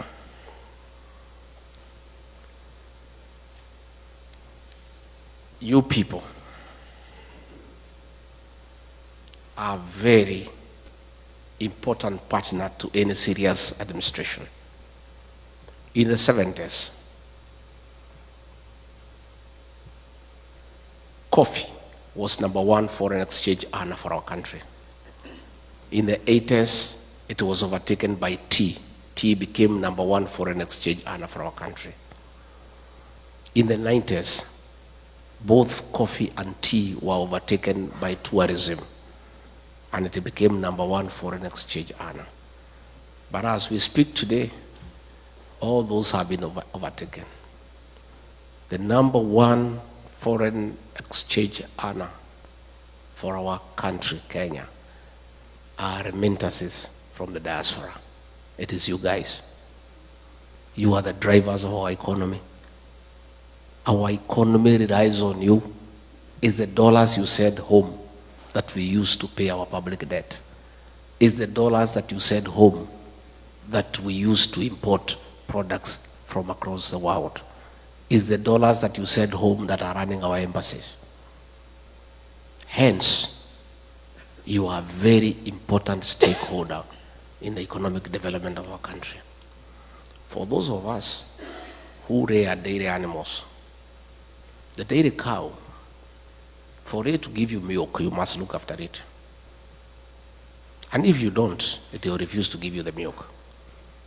You must give it hay, you must give it dairy meal, you must give it lucerne. Nowadays, at home, we are supplying mattresses for cows to sleep on so that they don't feel cold at night. And some farmers are going to an extra mile to make sure the cows are happy and they produce milk, of playing country music of Ken Rogers and Don Williams to the cows so that they can produce milk. The diaspora brigade is our dairy cow for the Kenyan economy. We must look after you guys. And there is no way you guys are going to send your own money home for Kasongo to steal it. You will not agree. So we must correct the situation. You guys want nothing to do with corruption. I have talked to many of you since I came, and all of you have allergy to corruption. Isn't it? In fact, everybody I've had a chance to speak, they are telling me when they come to the airport how they are treated. When they go to Nyayo House, the way they are treated. And you guys cannot stomach it. We must deal with corruption in Kenya. Decisively. And they say the fish rots from the head. The problem we have in Kenya is the president is a leader of corruption in the country. State House is a crime scene. There are Asians there with briefcases every day, and he spends all the time with them. Sometimes he would keep me there as deputy president for 5 hours as he is talking to Asians, discussing deals. For us to deal with corruption in Kenya, we must start from the top, and then we come down. You guys must bring your money back home.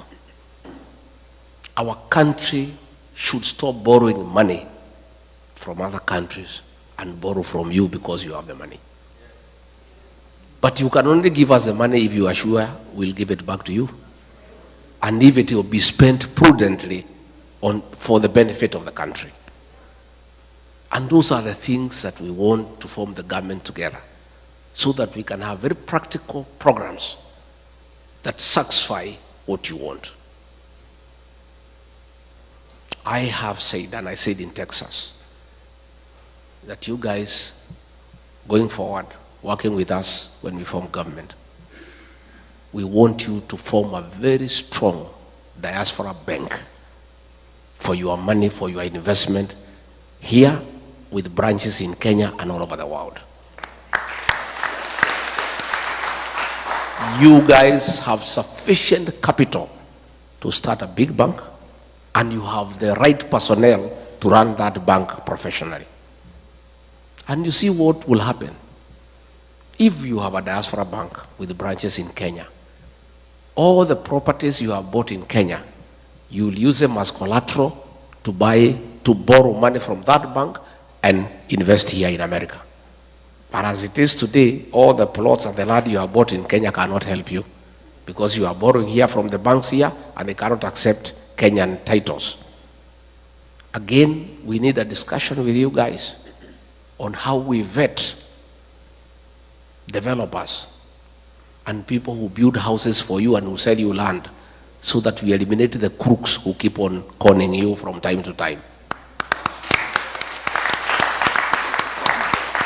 We want to have a conversation that it is immoral and wrong to have double taxation. You cannot be taxed in America. After paying your taxes from your savings, you send money back home and then it is taxed again. That is a discussion we are going to have. So that the money you remit home must be exempted from double taxation because you have already paid tax in your country of origin where you are working. We need to discuss how do we encourage you to save at home. Can we have an incentive-driven package where we give you an interest rate that is higher than what you have here in America so that you have the motivation to save your money back home, so that this money can be available for on-lending to other people and for government work. And your money is earning higher interest than your country where you are working. So I'm saying, I have come to start engaging with you. I don't want to engage you when we form government. I want to start this engagement mapema. So by the time we form government, because we are going to form government, already we have a plan in place for implementation. And that is why I want to create a mechanism for engagement with you people the way we are engaging today, so that we have a way we shall be engaging, so that you tell us what you want us to do. We also benefit from your experience in a country that is working. Devolution here is working. You know, I was here last night, it was raining. When we came out, you cannot even know it has rained because the drainage works. Huh?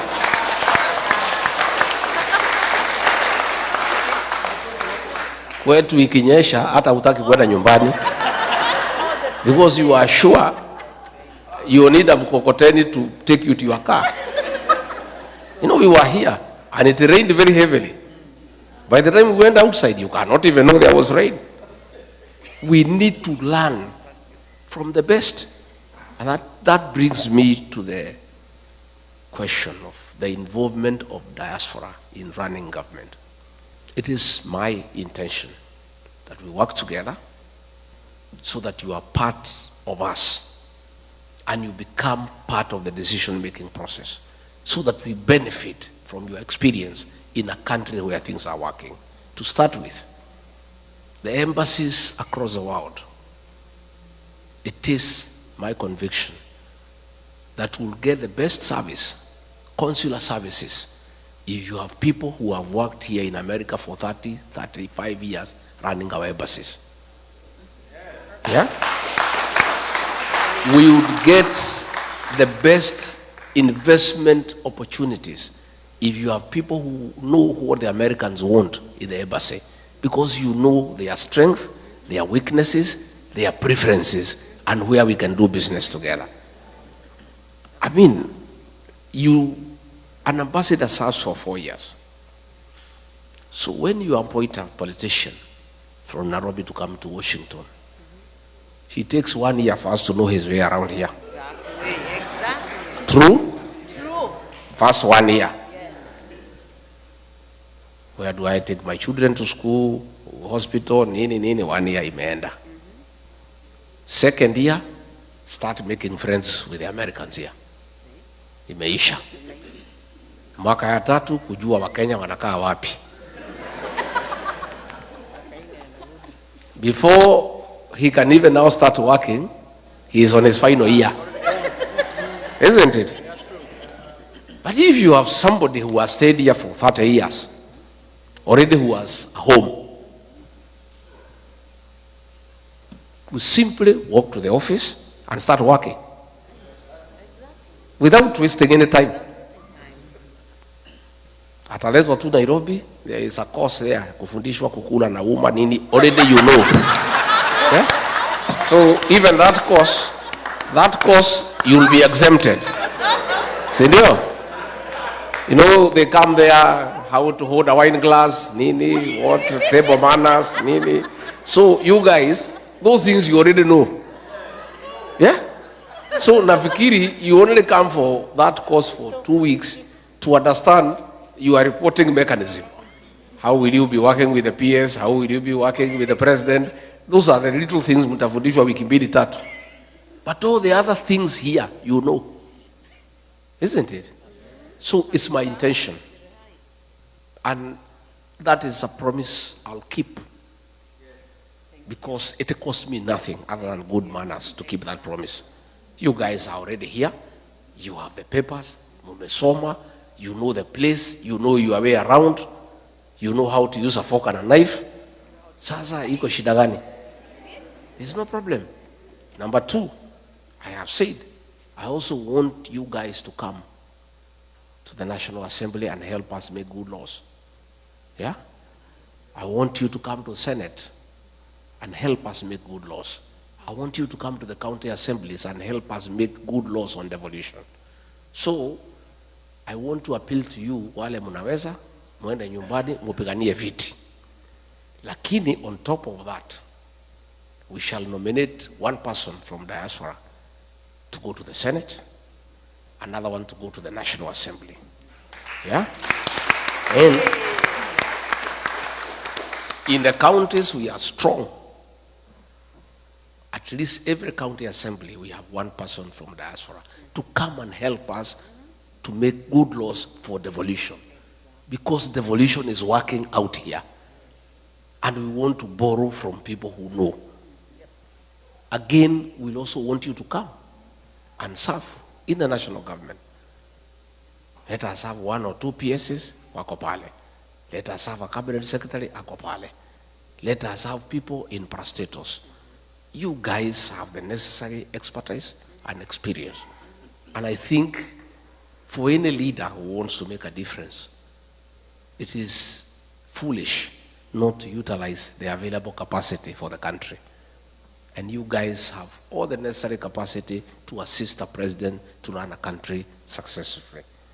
So these are things that we want to do, and we'll be able to help each other. Again, I said when I was in Texas that we'll have to add 2, 3 consulates across this large country to help. I think asking everybody to go to Washington or Los Angeles is a bit too hectic. So we'll add 1 or 2 or 3. Again, we'll introduce mobile consular services so that we have people coming here for a month. They issue IDs, passports, they go to another state. That is something we can be able to do so that we make it a bit reasonable and cheaper for you to access consular services by bringing the services where you are. I am a strong believer. I am a very strong believer that it is our business to take the government to the people, not the people to the government. It is us to take the government to the people. We will bring consular services to where you are, because that is the right way to do things. So, mimi sitaki nisidishe hapo. I want to say, because I have found a few questions that have been written here, I'll go through them and I answer them, because I believe in participation I don't believe like Kasongo in praise and worship. You know, the government he runs is praise and worship. We have some very funny characters there. You know, whatever they are told by Kasongo, I don't know what happened to their brains. If the MP for Kikuyu is told by Kasongo, go and insult Pastor Dorcas, anaenda anachukua microphone na mtukana. I saw another lady from Murang'a. Anaambiwa na PA wa president. Ana parade yeye mbele ya umati. Anaambiwa asunguke. I don't know kama mliona. Ati huyu mama si ako sawa. Si asunguke, muangalie vile anakaa. Anasunguka. Huyu mama si ukiwa naye kwa kitanda utaamuka vizuri. You saw that woman? Yes. You really wonder what happened to our leaders. Ni kurogwa ama ni ujinga ama ni zote mbili? Eh? I can't understand. I don't understand what has happened to our leaders. Somebody ameuliza sijui ni nani, what is the game plan? You are impeached, so you won't run or otherwise. Nani ameuliza hiyo? Somebody ameuliza hiyo? Let me explain. Gashagua is a presidential candidate. And nothing stops me from running. The Kenya Constitution says the right to vie for office is absolute. And you can only be stopped from running if you have been convicted. And even if you have been convicted, you cannot be stopped unless you have exhausted all the available mechanisms of remedy. Last year, 2022, the Honorable John Weluke, before the elections, was convicted for 74 years for theft. You remember? Yes, we do. And he went to committee, and he was given bond pending appeal. He appealed to the Court of Appeal. And as the case was going on, the elections were there. And he went and ran, and nobody stopped him, because you can't. And he won. Later on, the appeal went through, the conviction was quashed. Had he been denied a chance to run because of the conviction by the High Court, and then let alone he is let to go, his rights would have been violated. I underwent a very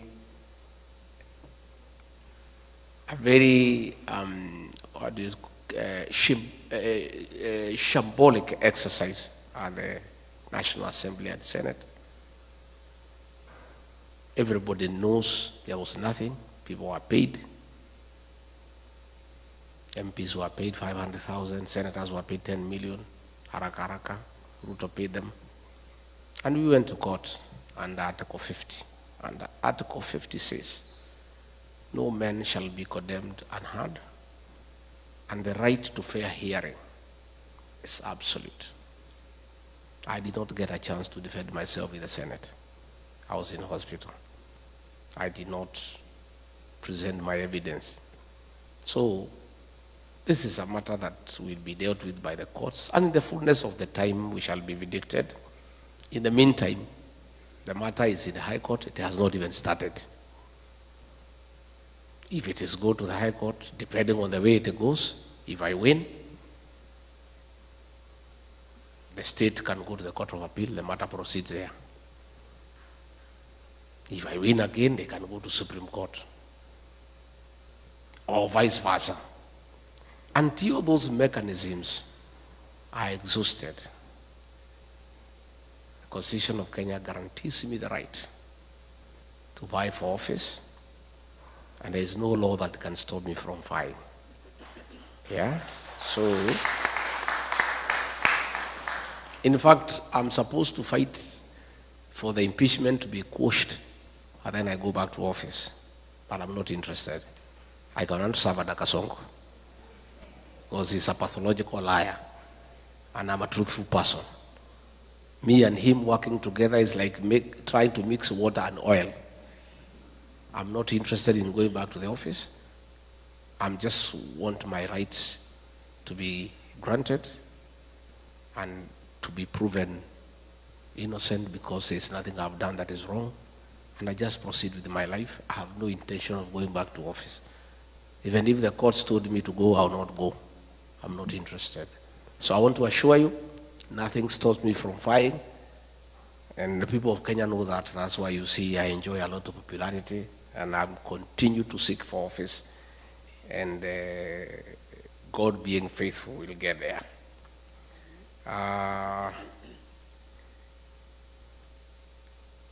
Now that you are teaming together, do you have a very strong candidate to face Ruto? Because we can't stand another 5 years of Ruto regime. Jackson. The second statement is true. We cannot stand another term of Ruto. Because if he is telling policemen to shoot people, and he still wants our vote, what if we elect him and he doesn't need the vote? He'll shoot us himself. True or false? Yeah? Do we have a strong candidate to face William Ruto? What a question. Si niko hapa Jackson? Yeah, niko. We are there. Don't worry. We have a big team, and we have agreed between me, Stephen Kalonzo Musyoka, Dr. Fred Matiang'i, Eugene Wamalwa, George Natebea, and Mother Karua. And anybody else who wants to join us, Ata or Mtata, whoever. Hatujafunga na hatuwezi funga. Kila mtu atafute kura zake. Tutakuja kuketi hapo nyuma. Tutoe mtu mo? One person. And me, I have committed publicly, and I want to repeat, that if that formula does not favor me, it favors Kalonzo, or Matiang'i, or Eugene, or Mother, or Natebea, or whoever, I, regarding Gashagua, and my supporters will support that person unconditionally.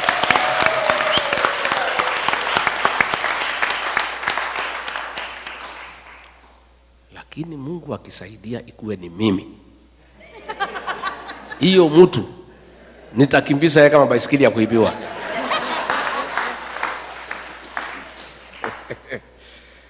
So,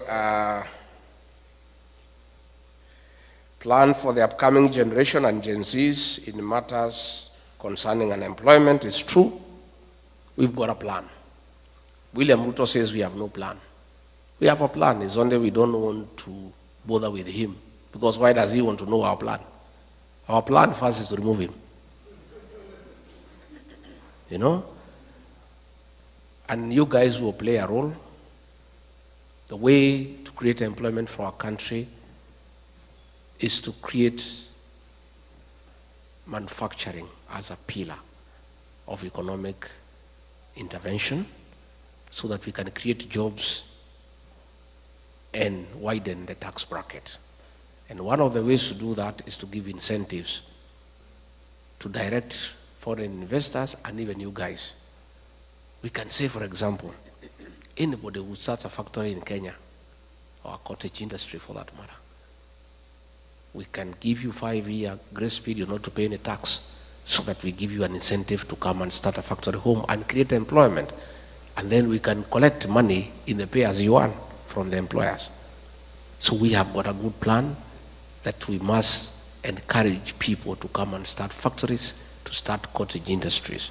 Again, we want to do a lot of expansion in agribusiness in northeastern Kenya, in northern Kenya, by having water for irrigation, so that those farms become arable and they'll create a lot of employment. Again, we have a team of people now who are working on our manifesto, and in the fullness of time, we will be able to see what is that we have to offer. Banking for diaspora, I've already said. Health, food where using GMO, yeah. That thing was brought by William Ruto, and it's something that we are opposed to at home. We have our farms that we can do organic farming.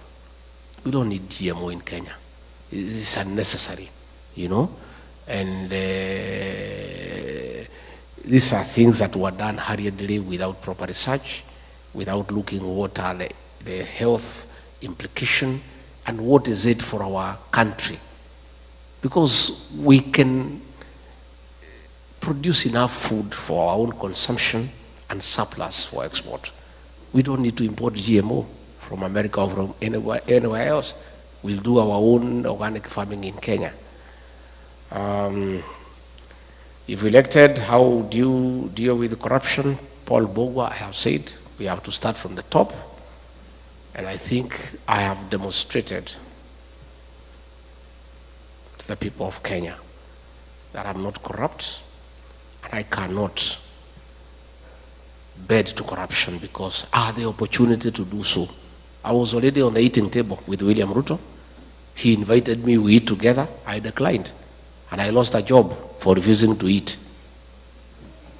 So I don't think I can change. When I become president, I go back to the same table to start eating what I rejected.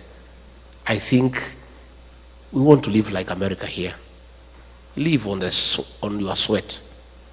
Just work hard, earn an honest pay, and live well, and honorably and fulfilling life. There is somebody here who wrote, I don't understand what he meant. Dicho, you said, if yes, how often do you check on each other? If no, since when did he become your enemy? John Dicho. What do you mean by that?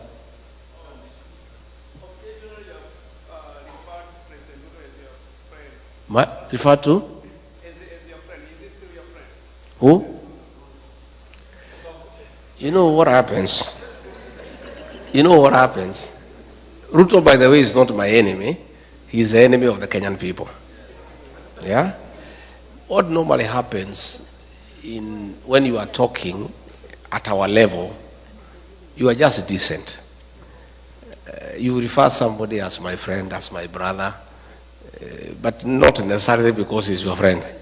It's just etiquette. Yeah? It's just etiquette. I have no enemy.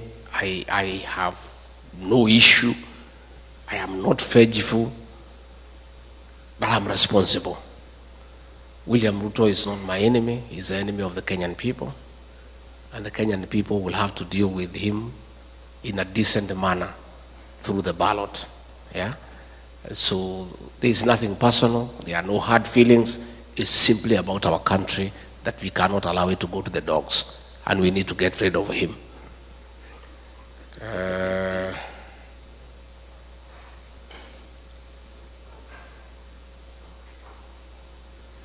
Why do we keep sending money so easily and yet we can't vote from the comfort of our beds using our gadgets? How come you keep on saying you understand the ground and yet when we want to run for a political position from here, it is a problem? How are you going to reconcile these issues? We'll have to develop our electoral process, but it takes time. The voting here is electronic. It's a democracy spanning over several hundred years. Our democracy is 61 years, 62. We keep on improving every day. We haven't yet reached there where we could go electronic. Mostly our people, the rural population, quite a bit of illiteracy and sub-illiteracy, but we are getting there. With the time, I'm sure, in years to come, we'll go fully electronic so that you can, as you say, vote from your bed. Yeah, but tutaenda pole pole so that we get there. Again, we are going to lobby IBC to increase the voting polling stations here in the states because, as you have said, it's very expensive to go to Los Angeles to go to Washington, to go to New York. IBC is independent. I cannot give a commitment in totality, but all I can promise is that we are going to lobby them to increase the stations. We have a very vibrant constitution, and when you were in office, some goons went to the Kenyatta's farm, but unfortunately nobody was apprehended and taken to court. What happened? Mainawero is true. Kenyatta's farm was attacked, and some people were even trying to blame me. And I just kept quiet because Uhuru Kenyatta knows he was president of the Republic of Kenya.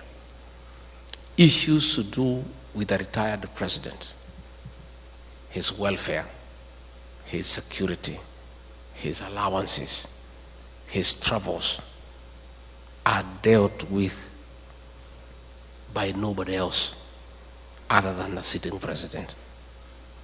There is nobody who could have attacked Kenyatta's farm without the knowledge and the concurrence of the sitting president. Rigathi Gachagua has never been president. Yeah? And it was something that was being done so that they can make us, the leaders from the mountain, fight each other. Yeah? His security was withdrawn, that of his mother, and they were trying to say, no, he's a deputy president who ordered the withdrawal of the security of President Kenyatta. How? There's nobody. Even today here in the US, matters to do with the former presidents will be dealt by the president himself. Even the Retirement Benefits Act for retired presidents is administered by the controller of State House. Yeah. So what happens if Kasongo ever comes here? You direct that question to him. He'll be able to give you an answer.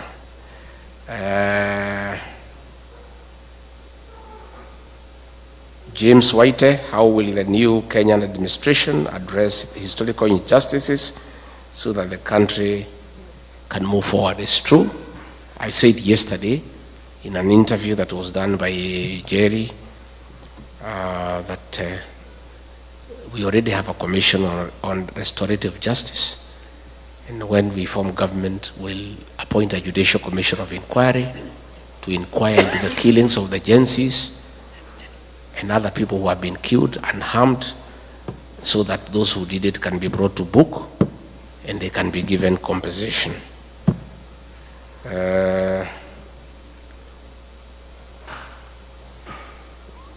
Peter Mungai, which formula will you use to select your flag bearer, considering the flag bearer must be acceptable? Hiyo sasa ndio kadi yetu. Tukitoa hiyo si tumeisha. So hiyo hatuwezi sema saa hii. But there will be a good formula, and I can tell you we'll come up with a good candidate. And we are not in a hurry. For now, our candidate is Ruto must go, and our plan is one term. Because if we announce our candidate now, Kasongo atatusumbua sana. Hata mwekea vikwazo na kumsumbua na kumutatiza. So wacha tukae namna hiyo. Our candidate for today is Ruto must go, and our plan is one term. Wacha angangane na Ruto must go, na angangane na one term for now. Yeah? And that's why he keeps on saying, where is your plan? So that he can start attacking it. Yeah? Mimi napingana na nani? Unapingana na Ruto must go.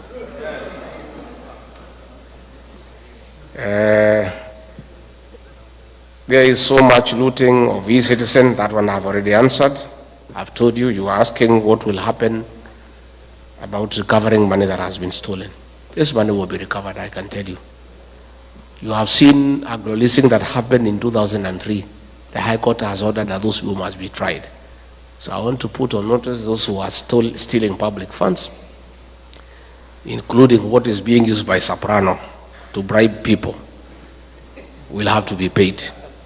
Yeah, and this money will be recovered. What are you doing to mobilize voters to register for elections, especially the youth and the people who are here to register to vote? We just continue public education, advocacy, and appealing to them, and I want you to help me. Call home, find out whether your young brothers and sisters have registered and urge them. We continue to do that and asking our parents that if they don't register, that is a vote for Kasongo. So that we continue doing. What is a solution to be executed immediately after the government is removed from power so as to save unemployment situation in the first year? Employment imesema tayari. What is your vision to achieve more equitable distribution of resources and positions and overall more fair society? You know, resources must follow people. I believe in a very fair formula to distribute resources, with population being a very important factor, followed by poverty index, so that we have fairness and equity. So once we follow the principle of population as a basis for resource distribution, you get a lot of fairness. But we also take into consideration areas that have been marginalized and with a very high poverty index, so that they get some rebate, so that they are also not left behind. What are you guys doing to Gen Zs into believing there is a plan beyond one term? Francis Chege, we continue to engage the Gen Zs. This morning, I talked to about 100 Gen Zs on phone, and the Gen Zs are aligned that we don't just want them to vote for us and we do things for them. We want them to be part of the decision-making process by coming to the table so that we get solutions together. And I can tell you, they are believing us, because like when I fought for them, when Ruto was killing them, they believed me. Anytime I talk to them, they listen to me, because I've already demonstrated my respect for them and concern for them. Now the IBC commissioners have been put in place. How do you ensure elections not a repeat of 2022? That is Lucy. It's true. We continue to engage, and we'll create enough mechanisms to make sure that we have quality agents. The veracity of an election is determined by the quality of agents in every polling station. It's very difficult to interfere with an election, because when votes are cast and counted in the polling station results are final. That is where you must have good agents to make sure that all the activities around the polling station are above board. The rest in Nairobi is a purely mathematical exercise of adding numbers, but the polling station results are final. So what we are investing in is quality agents, and in my party, the DCP, I'll work with agencies so that they are very alert, and they can also assist us in documenting through their smartphone on Form 34A, so that the outcome of the results is well captured and stored. Thank you very much. I think those were the questions. Yeah. I think we have tried. Finally, we belong to the Citizens for Democracy, DCP, Democracy for the Citizens Party, DCP, and I invite you to become active members and support that party as your party by preaching its ideology and availing resources to support your party. You know, I saw some fellows back home saying, oh, huyu mtu ameenda huko kutafuta dollars. Sasa hii chama yenu, mimi sina pesa ya kuiba kama Kasongo to run our party. Even here in America, you know, all parties here, even the presidential election is supported by the members, isn't it? So we are also asking you to support that party, because we want a party that is homegrown with support from its members, so that when we get into government, there are no businessmen who are coming to demand tenders to pay themselves for what they contributed. So please support the party. It's a good party. It's a national party. And it's not a mountain party. The deputy party leader is Cleo Malala from Kakamega. The Secretary General is Hezron Obanga from Kisii. The National Chairperson is Paria from Kajiado. The Deputy Chairperson is Owino from Kisumu. The Treasurer is Mwikali from Machakos. Deputy Secretary General is Ole Kamwaro from Narok. And like that. Again, out of 34 members of the National Executive, 9 agencies. So we are well represented. It's a national party, and I want to request you to be very active here in Midwest. This is your party. We'll form the government together. And we are serious partners. And I want to continue with this engagement. I'll come again when I have sufficient time so that we spend more time. But I want to say I feel loved, I feel well taken care of, and I believe I have answered the issues that were concerned to you. Have I? Yeah? Can I ask Pastor Dorcas to come and say hi? I believe in very strong family values as the basis for a strong nation. And that is why I walk around with my wife, because you must lead by example. There is no way as a leader you'll say you believe in very strong family values and you don't lead by example. And many people who are uncomfortable of the support I'm getting back home from families, because families are supporting me because they are saying Ricky G has shown us he believes in strong family values. That is why they like Pastor not to be seen with me, so that I lose that advantage that I'm having from families. They are wasting their time. Yeah? So I'll continue, and I also want to ask you to have strong families as a basis of having a strong nation. Pastor Dorcas.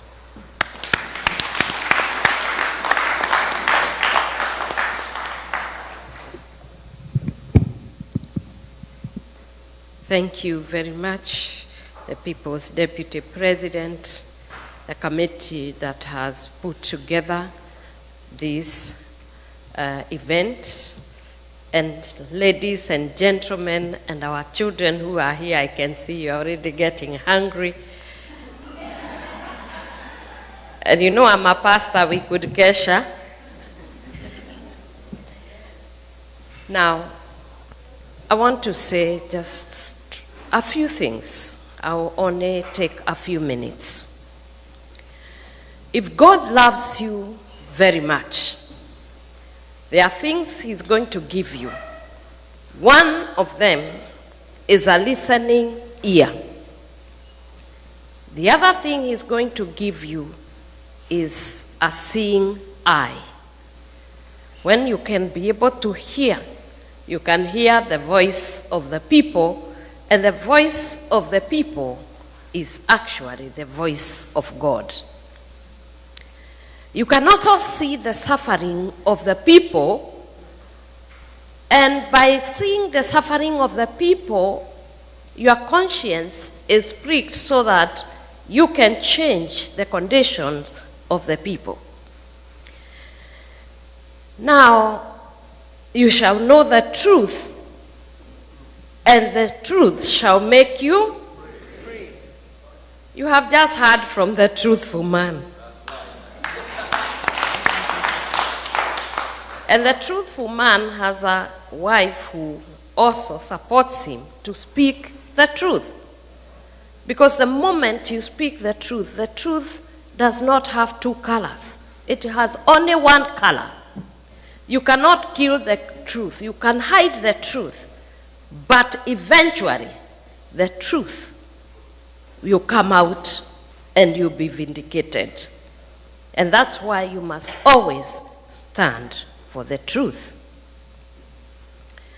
In Kenya right now, we thrive in many things.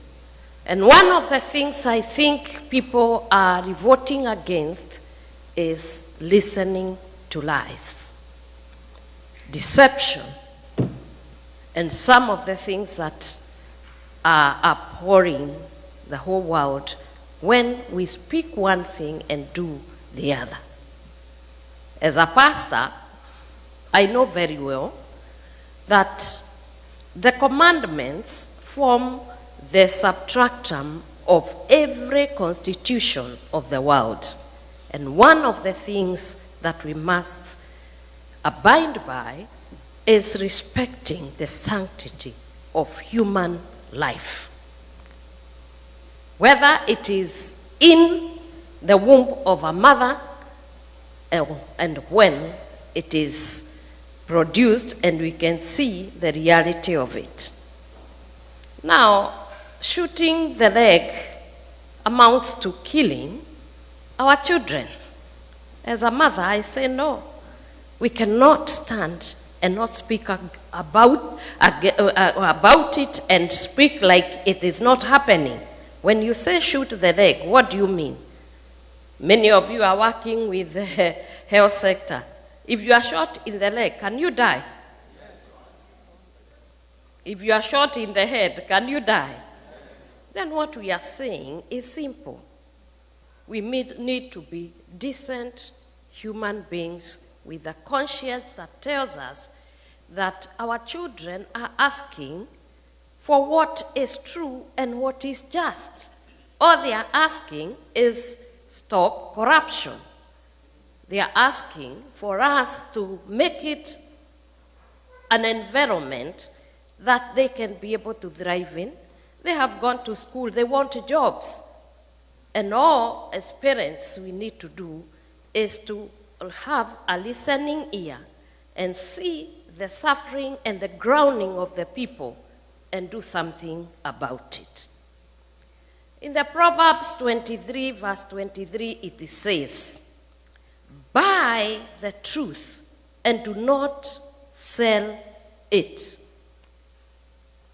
The other thing that you must buy and keep is wisdom and instructions and insights. And I'm sure tonight, everything that you have engaged in centers on this. Buy the truth. Do not sell it.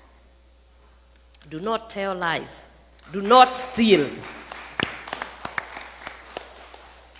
Do not commit adultery. Do not murder. Do not give false witness. And once we abide by the rules, then you'll be a happy people. The other thing that God loves is a family. A nation is constituted by families coming together. And a family cannot be there without a man and a woman. That is a family I'm referring to. Male and female. God created and made sure that they will be productive. So wives, respect and honor your husbands. Submit to them. Submission is not weakness. Submission is strength in itself. I'm in marriage for 36 years now, going to 37. And I can attest, and I'm a testimony that marriage works. And as it is said, marriage is actually a bed of roses, not a bed of petals. If you go to your rose garden and you are not careful to wear some gloves when you are cutting them, you are going to get hurt. It is the same with marriage. It is beautiful, but you must work on it, and work on it with tolerance, with understanding. When you get into marriage, some people get into marriage expecting their partners to love them and to do everything. Now, if you really wanted real love, like the ones we are seeing in the reels, most of us, and I'm a victim, we check with our agencies there. When we go to the media, we browse and we see on the reels. You know this, and I'm talking to my young girls there because we are told as mothers we must talk to our daughters. That is not marriage. Where you go, you knock onto a person and they tell you that you get married, and then the guy is rich, I don't know, there is an inheritance, and you go round. It is not like this. You must come solid, expecting that you are marrying a man who is a human being, who will have an issue. And you yourself, you are also human beings. If you want to marry angels, please go to heaven.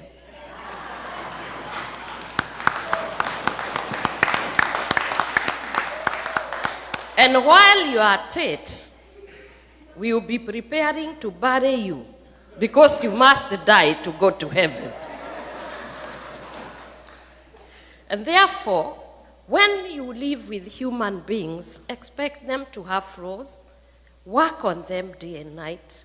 Wives, when you are endowed more than your husband, still remember, you must submit to your husband, love your husband, respect them. Money corrupts, and it can corrupt completely. And many of the women, when we get the money, and maybe the man is not doing very well, that's where the trouble starts. Oh, I have a witness. But this is for another day. For the men, love your wives. Understand them. Even though they are the weaker vessels, let me tell you, we are dangerously endowed.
One person asked him, Bwana Abraham, President Abraham, umepingwa na watu wawili. you have been opposed by two people.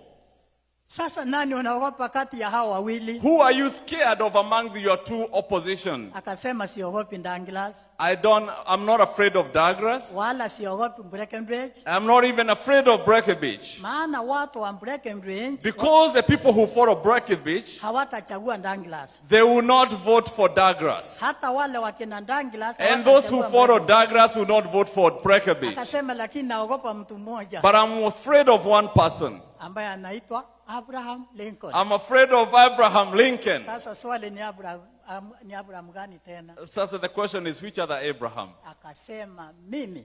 Myself. Mimi ndimi adui wangu mwenyewe. I'm the only enemy to myself. Maana kama kuna mjengo ambayo umejengeka ndani yangu. Because if there is any project in me, mimi mwenyewe ndio nimeujenga. I'm the one who has built that. Kama kuna magugu yamemea ndani yangu. If there is any weeds that have been in myself, mimi ndio niliyeyapanda. I must be the one who planted them. Akasema kama kuna ubaya niliruhusu uingie ndani yangu. If there is any evil that I have allowed to get in me, kama kuna tabia mbaya niliruhusu ionekane ndani yangu. If there is any bad character that I have allowed to be in me, wale watakaoiona hawatanichagua. Those who see the bad character in me will not vote for me. Kama niliongea maneno mabaya akawaudhi watu. If I spoke anything ill against people, watu hawatanichagua. People will not vote for me. Lakini yeye alikuwa mwangalifu sana kwa maneno. But he was very careful with his mouth. alikuwa mwangalifu sana kwa tabia yake. He was very careful about his character. Alitengeneza tabia yake kufanana na tabia ya Kristo. He made his character to be like that of Christ. Sasa watu wakimwangalia, So when people are looking at na him, wakiangalia Douglas, and when they are looking at na Douglas, wakiangalia Ndwekembe, and they are looking at Breckovich, wakaona huyu ndiye anafaa they say Gashagua was the best. No, they say the other one was the best one time. I'm sorry. It's okay, it's okay. Thank you. Wakasema Abraham anafaa. He said Abraham is the best. Naomba kwa neema ya Mungu, maana umekuja na ukasikia habari ya Abraham. I pray by the grace of God, because you have come and you have Kenya, listened. If you go back to Kenya, una nafasi. you have a chance. Zaidi ya mwaka mmoja. More than 1 year. Tembea Kenya kote. Go everywhere. Lakini naomba usisahau mambo ya Abraham. Don't forget about Abraham. Alipoulizwa mambo ya wapinzani wake, When he was asked about the opposition, hakuwakosoa, he did not correct them. hakuwalaumu. He did not blame them. Lakini haimaanishi usitaje dhambi. It doesn't mean you don't mention Kama Kasongo. kiongozi amefanya makosa, Because if they have done something wrong, kama kuna makosa, if there is some problem, sema serikali imekosea hapa, say na the hapa, government na hapa, has na hapa, done wrong na in this hapa. area and that area. Mimi nikichukua uongozi, When I take the leadership, hapa nitatengeneza hapa na hapa na hapa. I will rectify this, that one, and that one. Niliambiwa muda ni mchache sana. Yes, Pastor. Lakini hebu nimalize. Well, let me finish. Jeremiah chapter 1 verses 10. Jeremiah chapter 1 and verses Niruhusu 7. nimsomee hiyo ndio niombe. Yes, Pastor. Jeremiah chapter 1 and verse 7. We will be given the work that he's going to go do. Na iwe shangwe, na shangwe. Na iwe shangwe, na iwe shangwe. Neno linasema, The word of God says this. Angalia. Look. Honorable Gachagua ndio anaambiwa hivi leo. Mungu anasema angalia. God is saying, look. Nimekuweka leo. I have put you today. Juu ya mataifa. On top of all the nations. Na juu ya falme. And all kingdoms. Sio falme ya Uganda ni Kenya. It's not Kenya and that. Ili kungoa. So that you.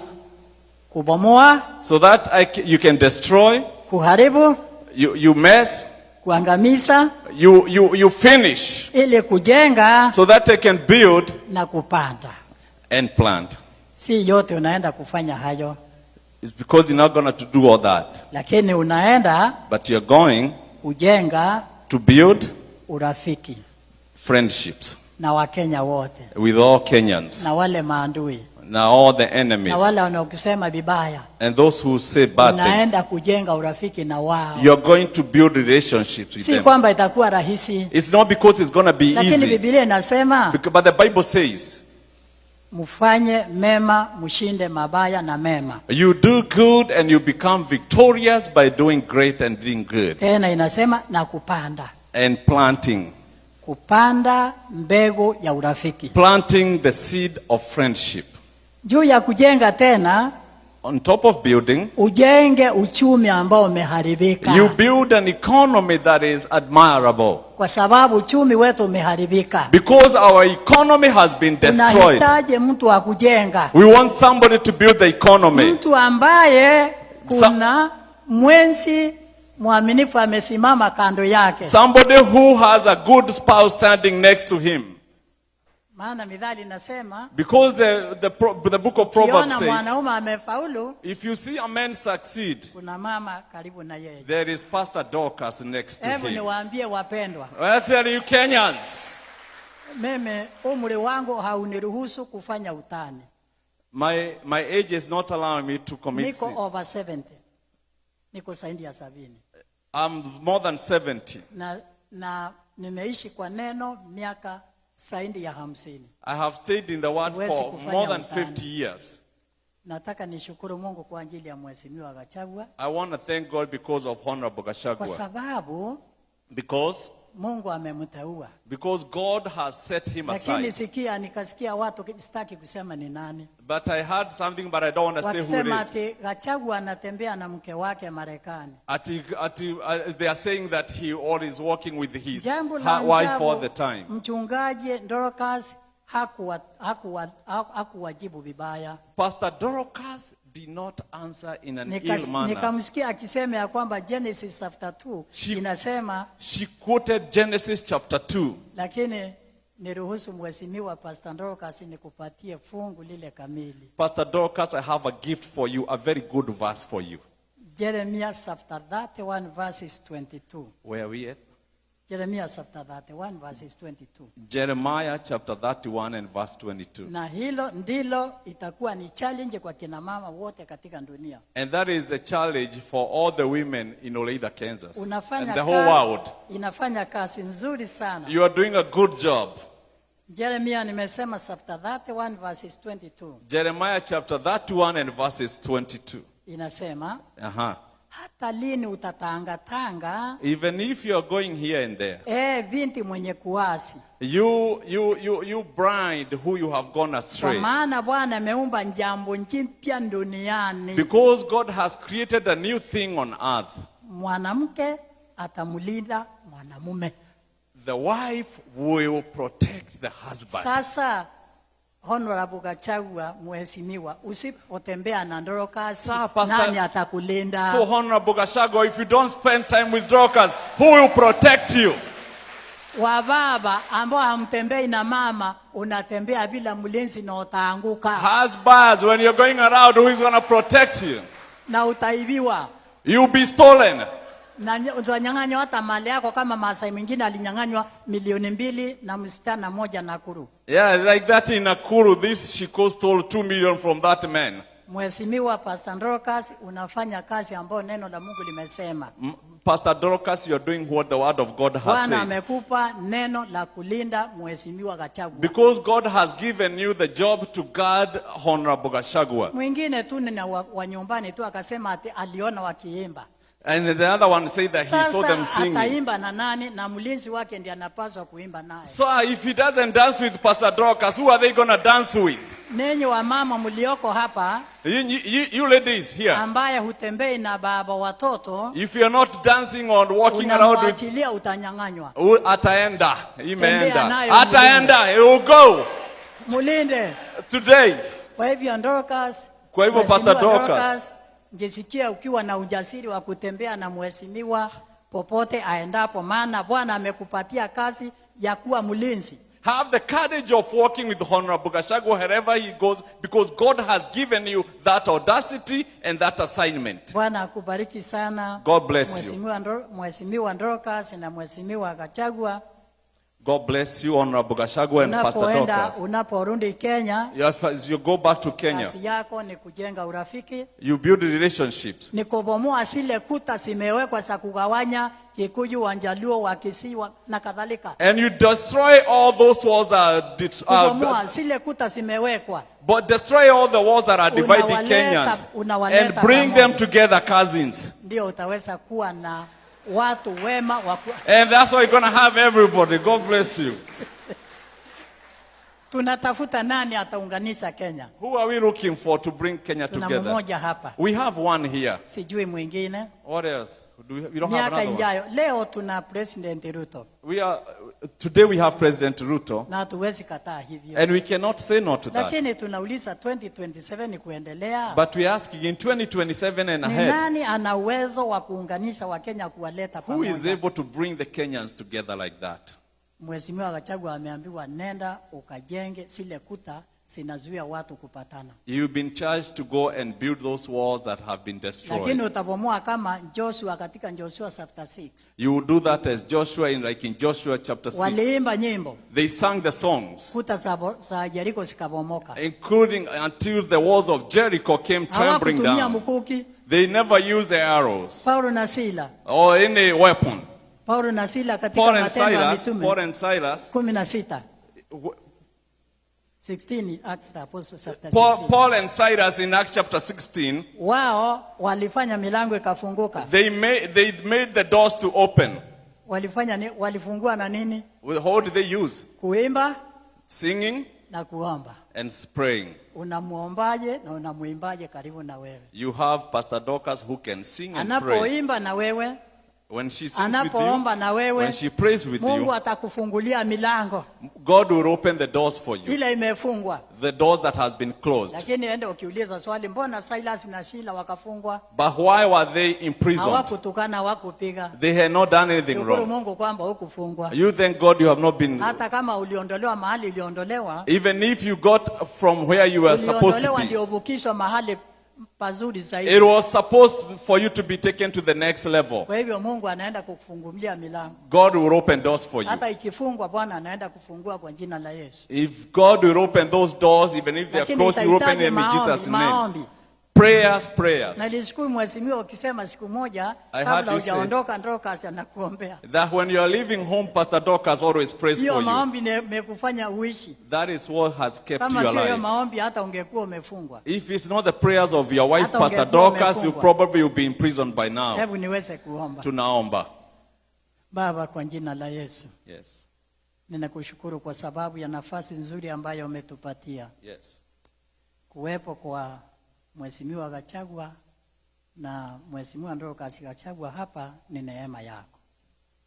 Wanaenda kufuata nyayo za Abraham Lincoln, kutafuta uraisi kwa amani bila fujo, na utawapatia. Lakini hatukulazimishi kufanya hivyo, ila tunakusihi utende mapenzi yako kupitia kwake, maana ameonyesha nia ya kutembea Kenya kote na hata na dunia nzima, hata hapa Marekani. Mungu tunakushukuru maana umemlinda tangu alipokuja. Tunakushukuru Baba kwa sababu ya serikali ya Marekani imempatia ulinzi. Lakini tunajua pia mbingu nayo imempatia ulinzi zaidi. Lakini pia Baba tunakushukuru maana umepatia Honorable Gachagua mlinzi mwaminifu, mtumishi wako mwaminifu Pastor Dorcas ambaye umemfanya kuwa mlinzi wake. Na kwa kweli amemlinda vema. Na kupitia kwa maombi yake, tunaamini ya kwamba yale yote anapanga kufanya yatawezekana kutokana na neema yako Baba. Ninamweka mikononi mwako leo anapozungumza nasi, yale yote atatuzungumzia yatusaidie kuungana naye ili kukomboa nchi yetu ya Kenya na kufanya iweze kuwa huru Baba. Hata uchumi wetu na amani iweze kuwa nyingi, hata watoto wakose kuuawa kiholela. Tafadhali saidia Mheshimiwa Gachagua pale pote pengine atapitia, Mungu mlinde na umuokoe. Na hata atakaporudi Kenya, tunaomba utembee naye. Kitambo ufikie mwaka ule wa uchaguzi, Baba huo umegeuza meya wa Kenya wakubaliane na yeye waweze kutengeneza serikali ya amani na furaha, serikali ambayo hata tukiwa ng'ambo na watu wandogo na wakubwa waweze kuifurahia. Tunaomba uwepo wako uwe nasi sasa, na asante kwa sababu ya wote waliokuja kumsikiliza. Baba, tunajua anaposema tusikize ground, ni kweli ground ndio itatuangalia. Msaidie aweze kuwa na tabia ambayo haitafanya mtu kumwelekeza kindole akisema huyu hafai. Hebu wote wamuonao wakuone katika maisha yake. Na Baba, kwa jina la Yesu Baba, ninaomba ya kwamba umfanikishe katika juhudi aliyo nayo ya kutafuta uongozi katika nchi yetu. Tunaomba Baba tusikie na hayo, kwa jina la Yesu tumeomba na kuamini. Amen. Poteni kwa kuchukua muda mrefu. Poleni sana. You know, let's give him a hand, please.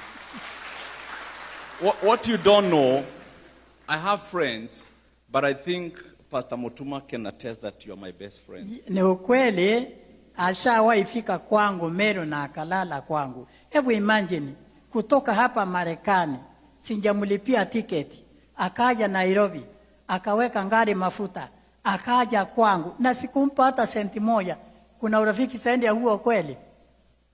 Makofi kwangu. Lakini pia ni ishara kuonyesha ya kwamba ni mtu anapenda watu na anajali watu. I love Pastor Mutuma. Thank you so much, Pastor Mutuma. It's good to have a good friend. Is that right? Especially if you are married men and you have a man who have been married for 60 years. Why not make him your best friend? You know? That's my good friend. Thank you so much.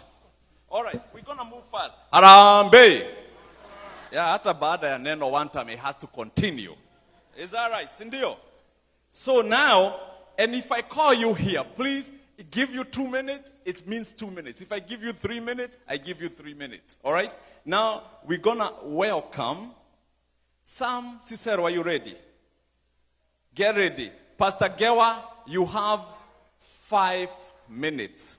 Not 6, 5 minutes. Makofi kwa Pastor Gewa. Yes. 5 minutes. This is another good friend of mine. Our good friends. Makofi. 5 minutes, Pastor Gewa, please. Thank you. Okay.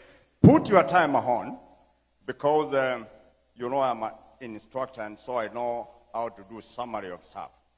I want to thank everybody who has shown up tonight to at least meet the famous former vice president who was renamed somewhere in the campaign trail as Riggy G. We are so happy to see you today. We've just been seeing Riggy G, you know, in the televisions, and we are happy at least to be near you tonight. Pastor Dorcas, thank you so much. You know, what wakuokoka, they are very rare. That is obvious. Na ukiona mtu wa kuokoka katika ufalme, it shows that ufalme umeshikiliwa mzuri. And we really thank God for you. I want to address this crowd real quick with some scripture here, and then I'll sit down. From the book of Proverbs, chapter number 28 and verses 12, the Bible says, when the righteous triumph, there is great glory. But when the wicked rise, men hide themselves. Then 29, 1 and 2, same book, the Bible says, he who is often rebuked and hardens his neck will suddenly be destroyed, and that without remedy.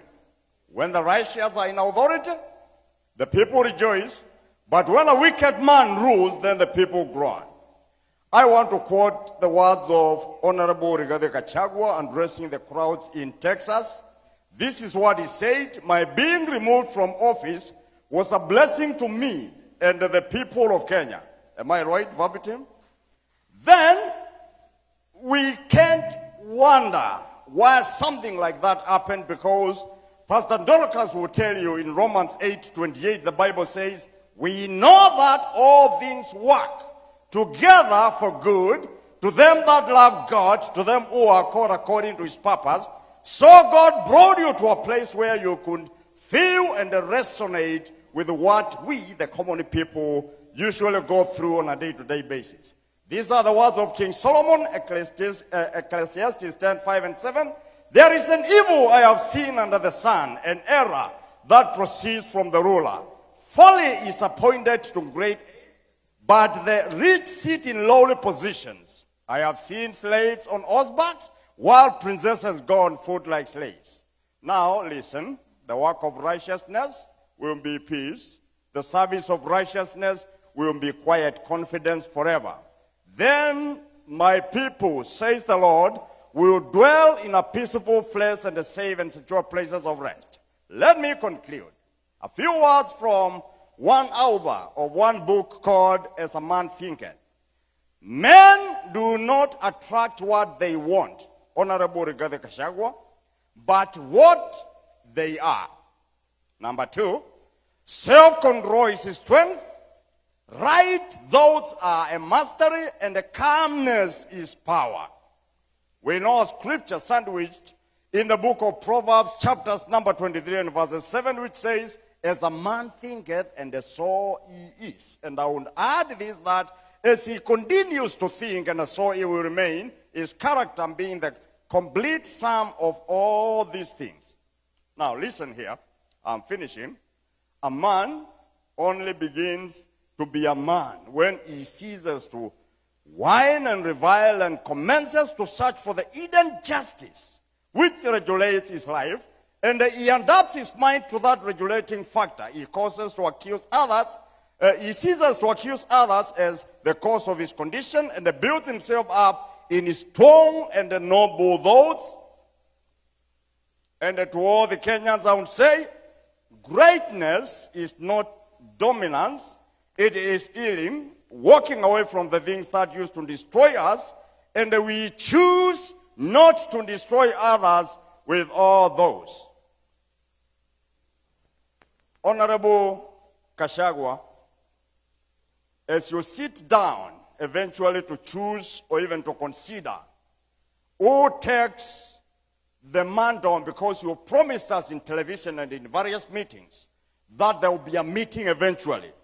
Please remember this, that Kenya needs a leader with a heart for everyone, tolerant of all opinions, but firmly rooted in our constitution and committed to truth and justice. Kenya needs a leader who is restrained, without a heart of revenge, and who can respect its people and their lives. You want to think through the lineup which you've got as you make that decision. That way you will make an evidence-based decision that you don't give us a person who is drunk with the power and who can lead by violating the rights of the Kenyan citizens by committing non-constitutional atrocities to the Kenyan citizen. We will need a leader who will draw a clear line between the campaign period and the time to govern. Because we all know, we are Kenyans, that we have been on campaign mode since the days of the late Mzee Moi, past the famous review and the repeal of Section 2A in 1991 up to today. There is no governance, politics, all through. And as I finish, Honorable Gashagua, we have only 2 tribes in Kenya. All the other things are shenanigans. There is one tribe called the rich and another tribe called the poor. We need a president who will lift the poor from their state, safeguarding them not to start stealing and get rich so quick. And we will also need a president for the rich to ensure that they gain their riches through fair means and apply the law to regain back any riches that were obtained through unfair means. That will be the cry of us, the diasporans, so that when we are coming home, we can meet and find a country, not a den of chaos. And our hope and belief is that our God is going to help you so much. Thank you so much. We appreciate you. And welcome to Kansas.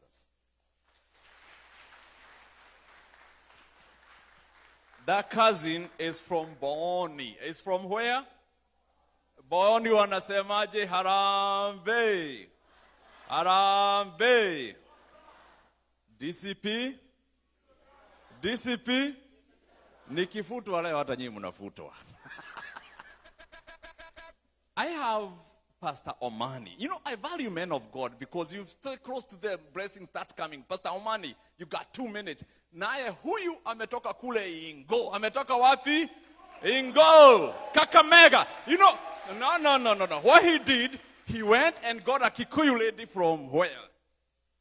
Lemuru. And I went there and got one from Kakamega. Si ndio hiyo? Wakiimba tunafanya nini? Thank you. Go ahead. Bwana asifiwe. Praise the Lord. Habari ya watu wa Jamhuri. Yeah, my name is Fritz Omani. A pastor. I serve with the Church of the Nazarene. But let me start by saying, the second deputy president of Kenya, you've done us proud, and your lovely wife, Pastor Dorcas, you've done us proud to visit Kansas City.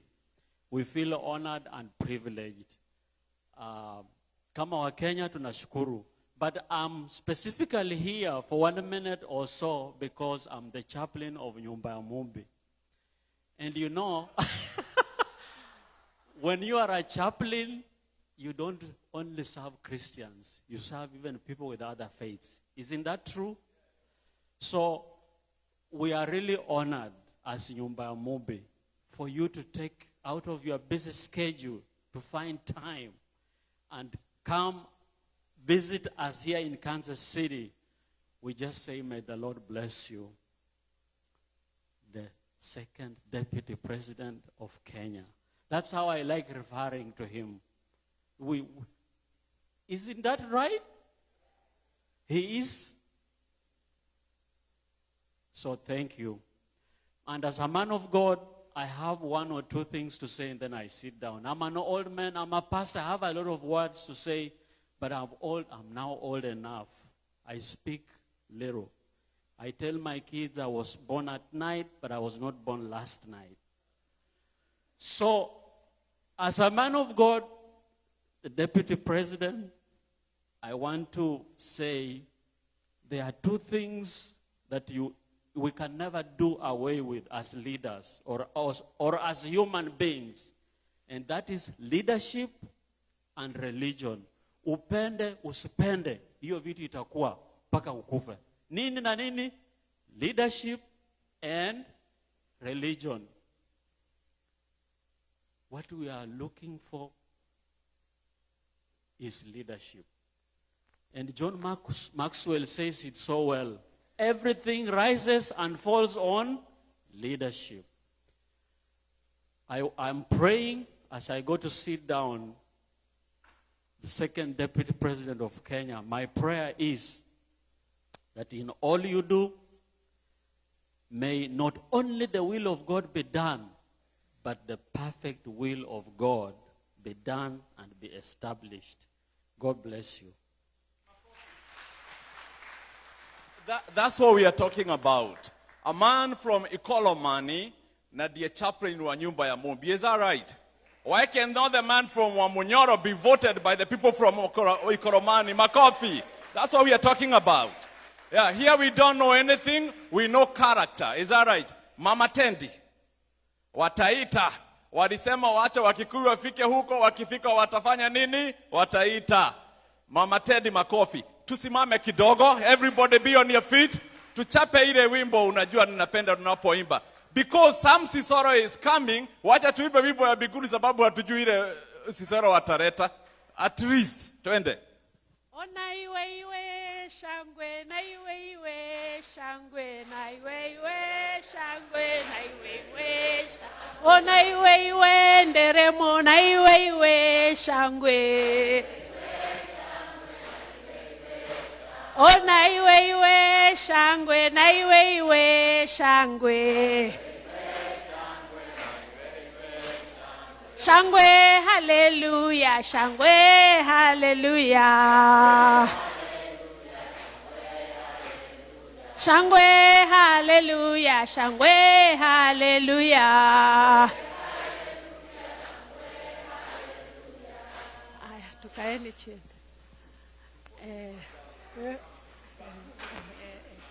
I have 2 minutes and I'll be quick. You know, when I heard Mr. Gashagua was coming with Dorcas, I said, I have to be there.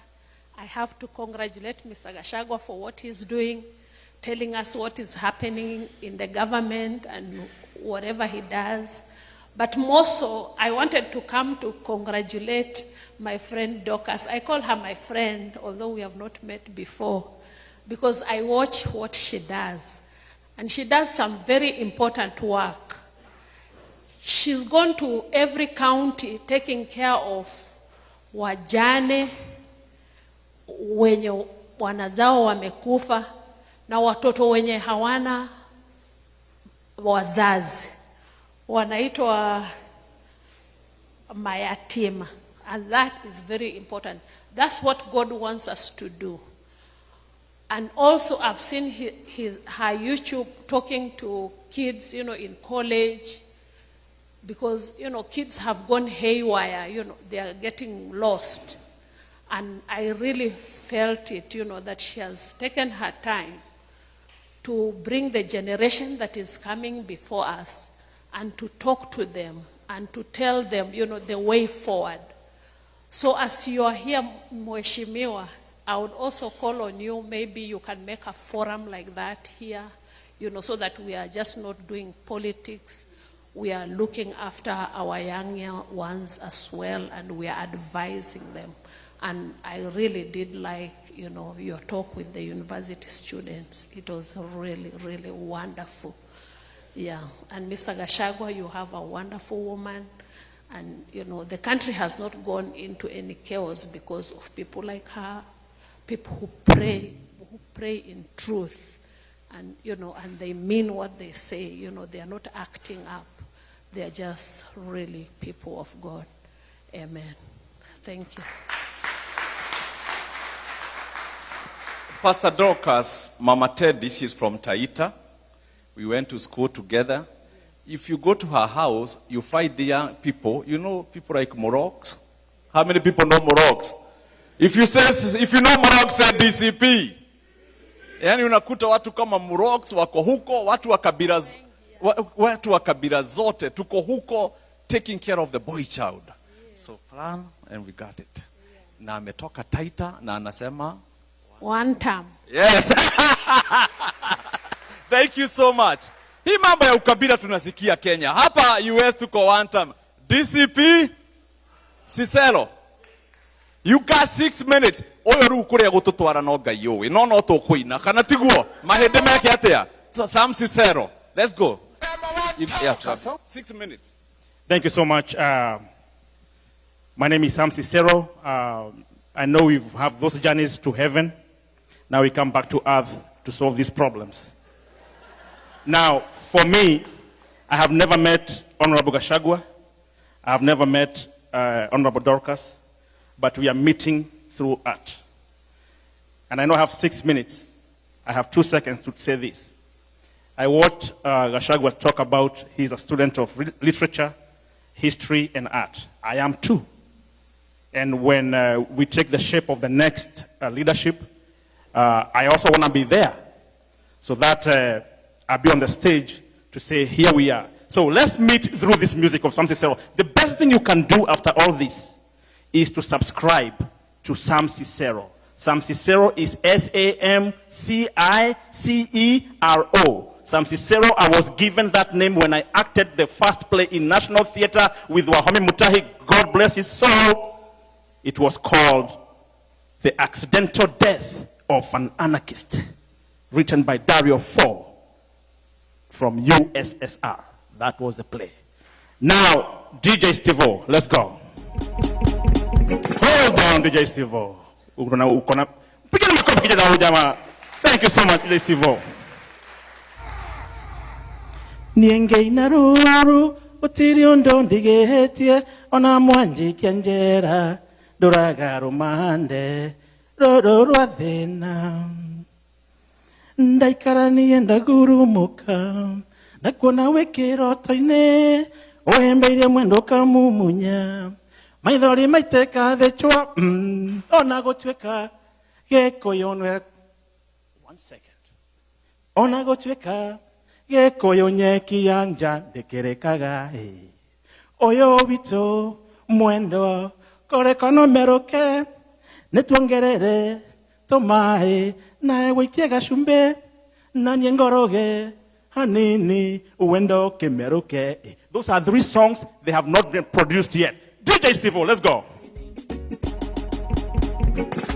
Gizani, gizani, gizani, gizani, gizani, gizani, gizani, gizani, gizani, gizani, gizani, gizani, gizani, gizani, gizani, gizani, gizani, gizani, gizani. Maajabu haya tunatenda, maajabu haya tusikia, maajabu haya tunaona, maajabu hale hatuoni. Haramu bei ya kila mahali, wangwana hamna kila mtu.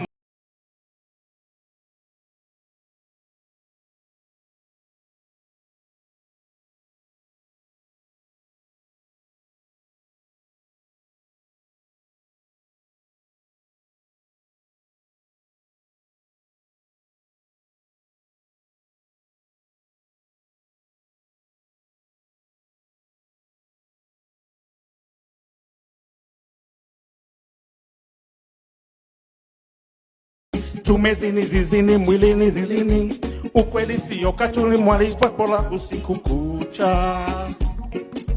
Twajifanya sote tabasamu, mavazi kamili dhamani siwezi, uongo kuzidi mafuriko, kuja pomoni kwa haramu, vidoda vya vuja damu hasara, hasira nayo moyoni mwetu.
Sam Cicero.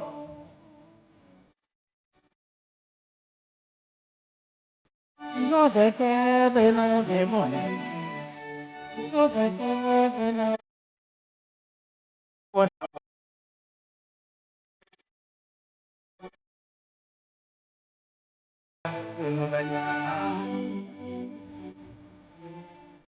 Oji makanya nama tango. Waya resai ngari hesia. Tokai ngari hesia. Tokai tokye ai tola ai tola. Ori yo engwe.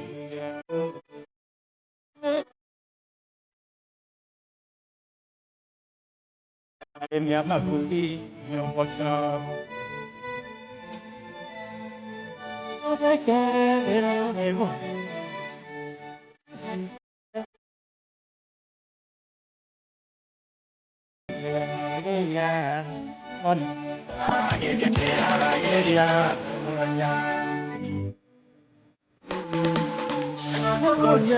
Ante vaporuli, maya mesha, amwena magonia,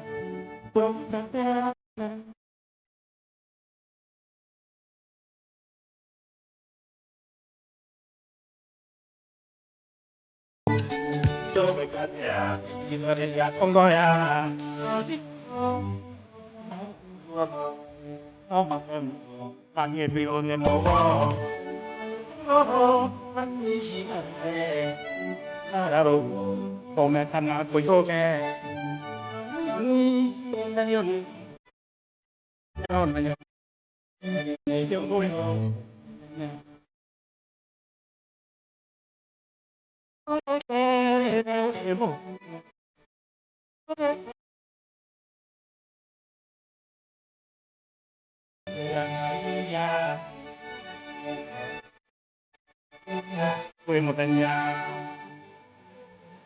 Danny!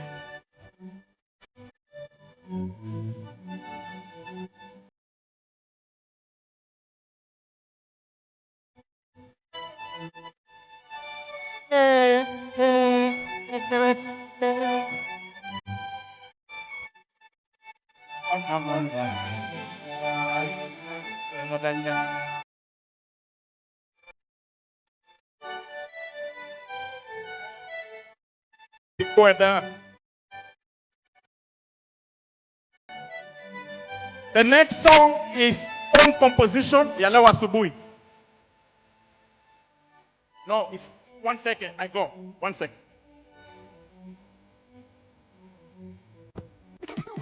Yes. Let's go. One time anthem.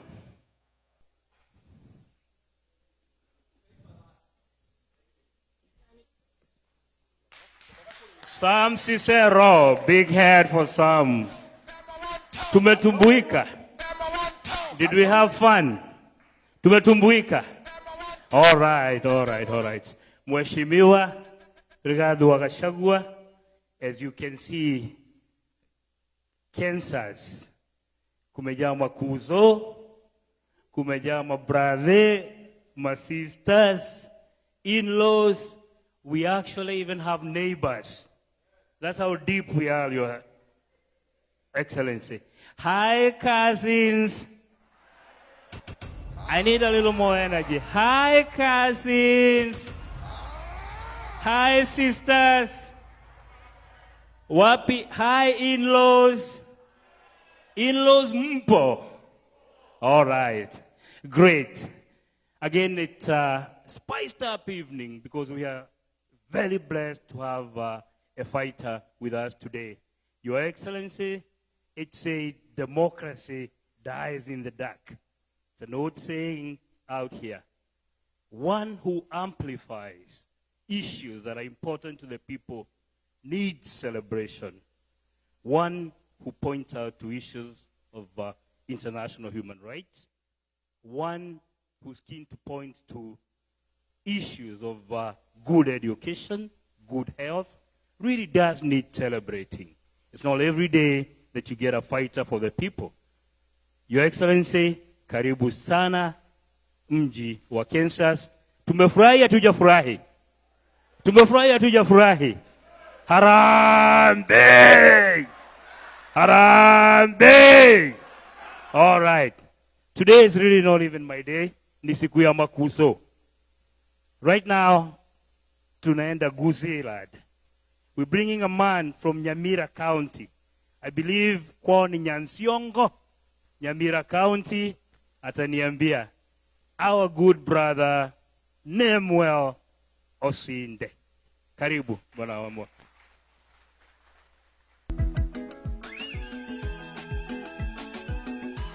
Hi, cousins. Hi, sisters. Yesu asifiwe.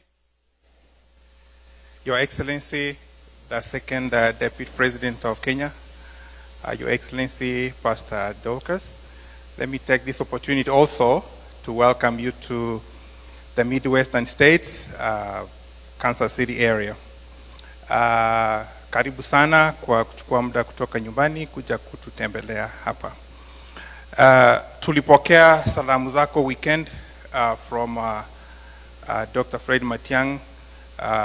You said hi to us when he was addressing us over the weekend. We commend you for the good job you're doing, Your Excellency. You know, we used to have one person who was taking us to Canaan. And at one point, that journey went and he told us that there were crocodiles in the river. Then he went back and then he resurfaced again and said, now I want to go in and see if we can fight with the lion, see if we can remove the teeth. But right now, we understand maybe we would have taken a private jet to Canaan, the land of milk and honey. And you know, there is a lot of food and people observe table manners. But you've taken that platform to inform the Kenyans where the current what the current situation is. And I was thinking of something.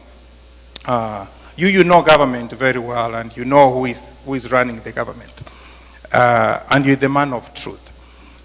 If you can doubt, if you find fish and a hen, kuku, and both of them are reporting about a sick crocodile, who would you believe? You believe the fish. So this is the fish sitting right here. This is the fish.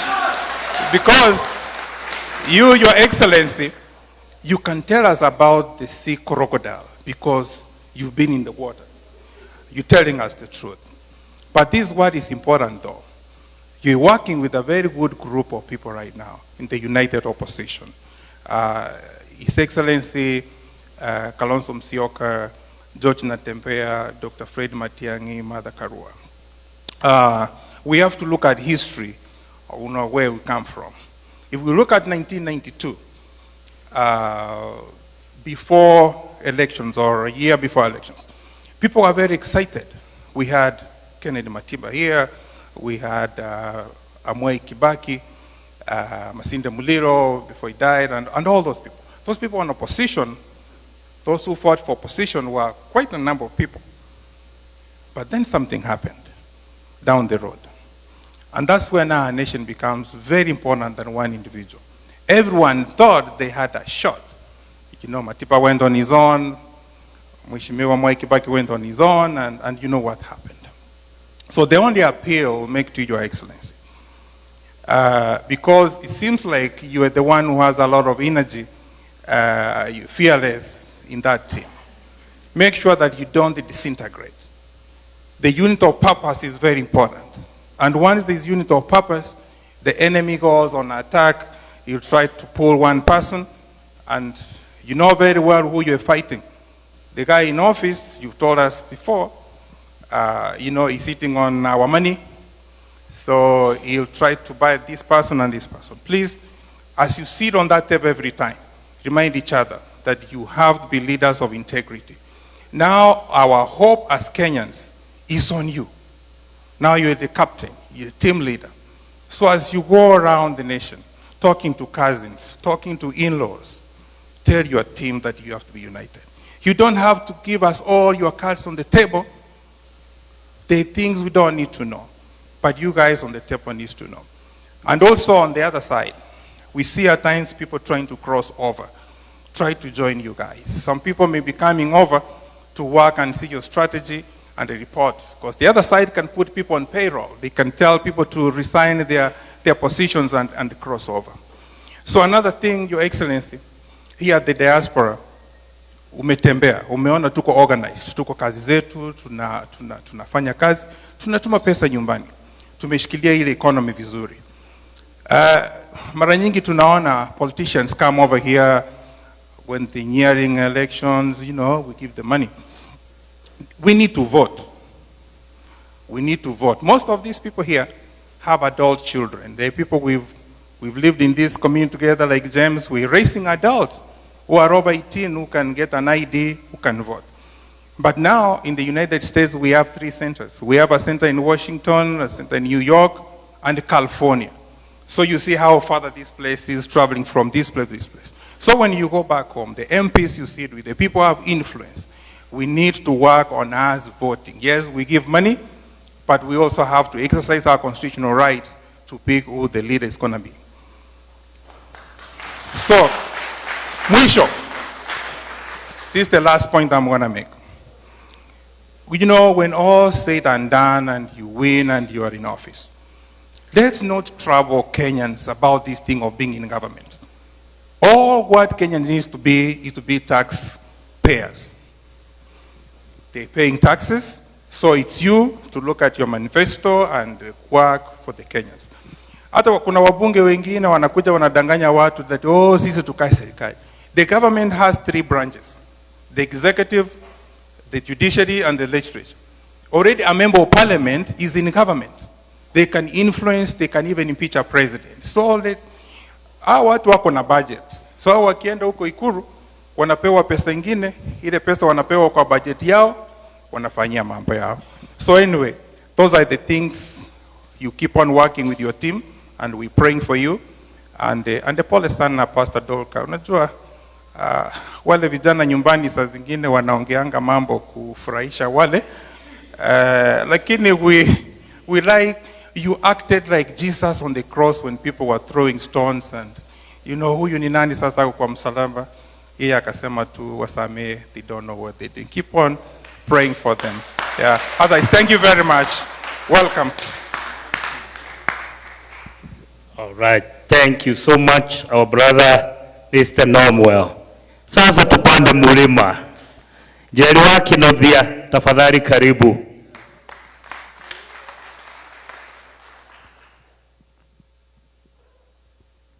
Your Excellency, Rigathi Gachagua, Pastor Dorcas, I'm honored to address you. Welcome again to Midwest.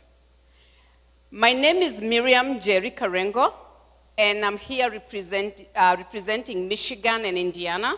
Obviously, we are here as Midwesterners. I decided to write my speech because I don't want to leave anything out. So allow me to read this. Your Excellency, the second Deputy President, I stand here today as a believer in your leadership and the promise it holds for our nation. I speak not only as a Kenyan in the diaspora, but also as one who believes in your cause, your courage, and your conviction. First, allow me to thank you on behalf of many of us here for the fearless way you have kept this administration in check. Your voice has not only brought accountability, but renewed hope to a nation that was beginning to lose its sense of truth. Kenyans can now read between the lines because of your boldness. Please don't stop. Your predicament, a blessing in disguise. Many of us were moved to tears, not out of pity, but because it brought something back to life, our faith. Your tears baptized a new political consciousness in Kenya. You reminded us of John the Baptist, a lone voice in the wilderness, preparing the way for a better Kenya. But Your Excellency, we also know that Kenya cannot move forward using the same old wineskins. The cycle of recycled politicians has held us back for too long.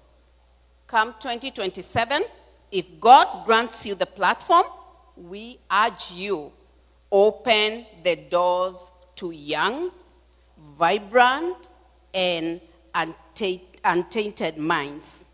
Let your legacy be sealed, not just in rhetoric, but in reform, by revolutionizing who gets to lead. Allow me to speak now on behalf of the Kenyan in diaspora. There are thousands of us, skilled, exposed, and ready. Personally, I've worked in the healthcare for nearly 3 decades in this country. We bring with us experience drawn from structured and successful systems. This is not theory, it's lived knowledge, practical, proven, and ready to transform sectors back home. We are not lost, we are loyal. We are still Kenya. We raise Kenyan families, we send remittances and build homes. All we ask is, let us be heard. Let us serve. Consider forming a diaspora advisory council. Start small, but intentionally. Even if it's just one ministry, we will walk with you. Not behind you, but beside you. Your Excellency, you have shown that leadership doesn't need theatrics, just truth and heart. And that heart has reached us, even across the oceans. Asanteni sana, God bless you, and God bless Kenya.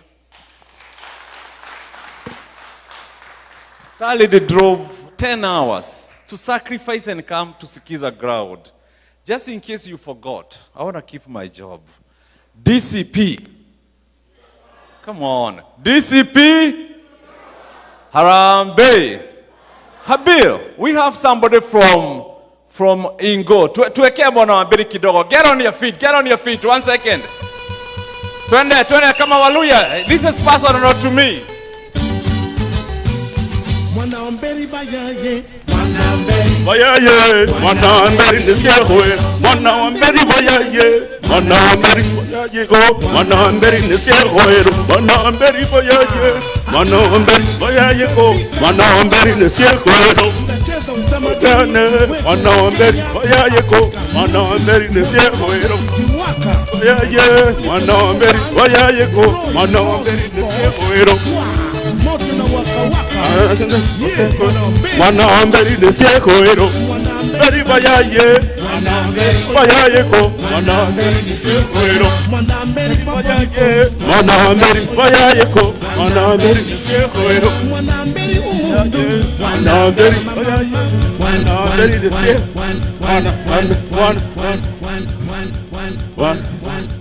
One. Thank you. Thank you. His Excellency, Brigadier Gashagua, and your wife, Pastor Dorothy, thank you very much for coming to Kansas. We're so happy to see you. I've been here for 28 years, and I've had so many friends from Joroge, James over there, Karaoke, friends from all tribes, Luya, Luo, Kalenjin, Kikuyu, and we've helped each other so much. So when you came to Kansas, we were so happy. Welcome to Kansas, and we thank you for your fearless attitude, keeping the government in Kenya in check, and we'll continue to support you in everything that you do. And 2027 is your year. Harambe! DCP! DCP! Thank you. Makofi kwake. Our last speaker, so that we can change the gear a little bit, is going to be Otieno. Semeni Otieno. Otieno. Nani munasema, sisi tuko sawa. Tuko nini? Otieno, I had given you 5 minutes, but Otieno is a journalist and also a medic. He's a doctor, actually, so we're going to give him only 3 minutes. To them, actually, I have changed 2.5 minutes. He's my good friend. Thank you. 3 minutes, my brother, please.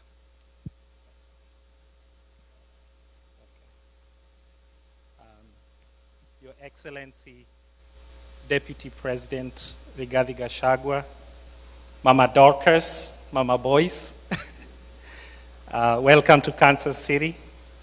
And then the rest of the Kansas City crew, all protocols observed. Good evening. It's an act of great honor and privilege to be standing in front of you to speak.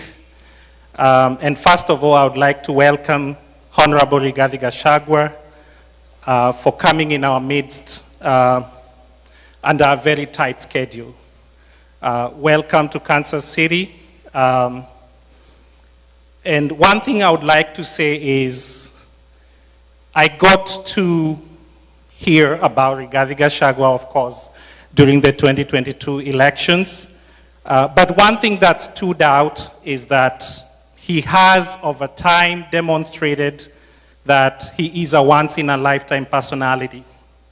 We will never have another person like Rigathi Gachagua. And here's why I say this. I say this because he joined Parliament around 2017. And within 5 to 6 years, he had already become DP. And one of what stands out from that is that he's a man of great focus, that once he puts his eyes on a focus, he goes for it. And I think that brought out some kind of jealousy within the higher echelons of Kenya's political establishment. And they ended up ganging against him and tried to stop him.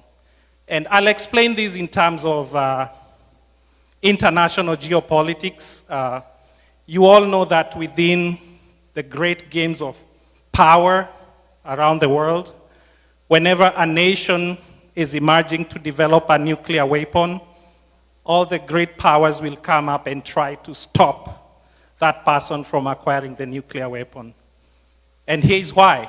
Because once you acquire a nuclear weapon, you're almost untouchable. So at the time when whoever he was standing against was beginning to be jealous, is when he was about to truly consolidate his base. And they knew that from that point on, there was no turning back. He was going to spread his tentacles across the nation. And he had to be stopped from coming to the high table. And that's why we watched in horror and sadness around November of 2024 when the whole system, the whole state machinery was unleashed on the person of Rigathi Gachagua.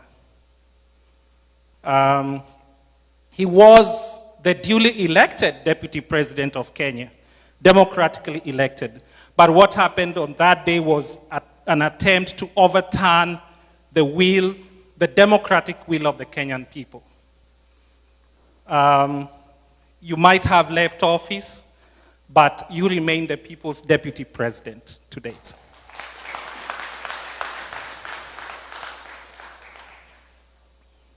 Another thing I would like to say is I got to know about Kasongo probably when I was about 14 years old.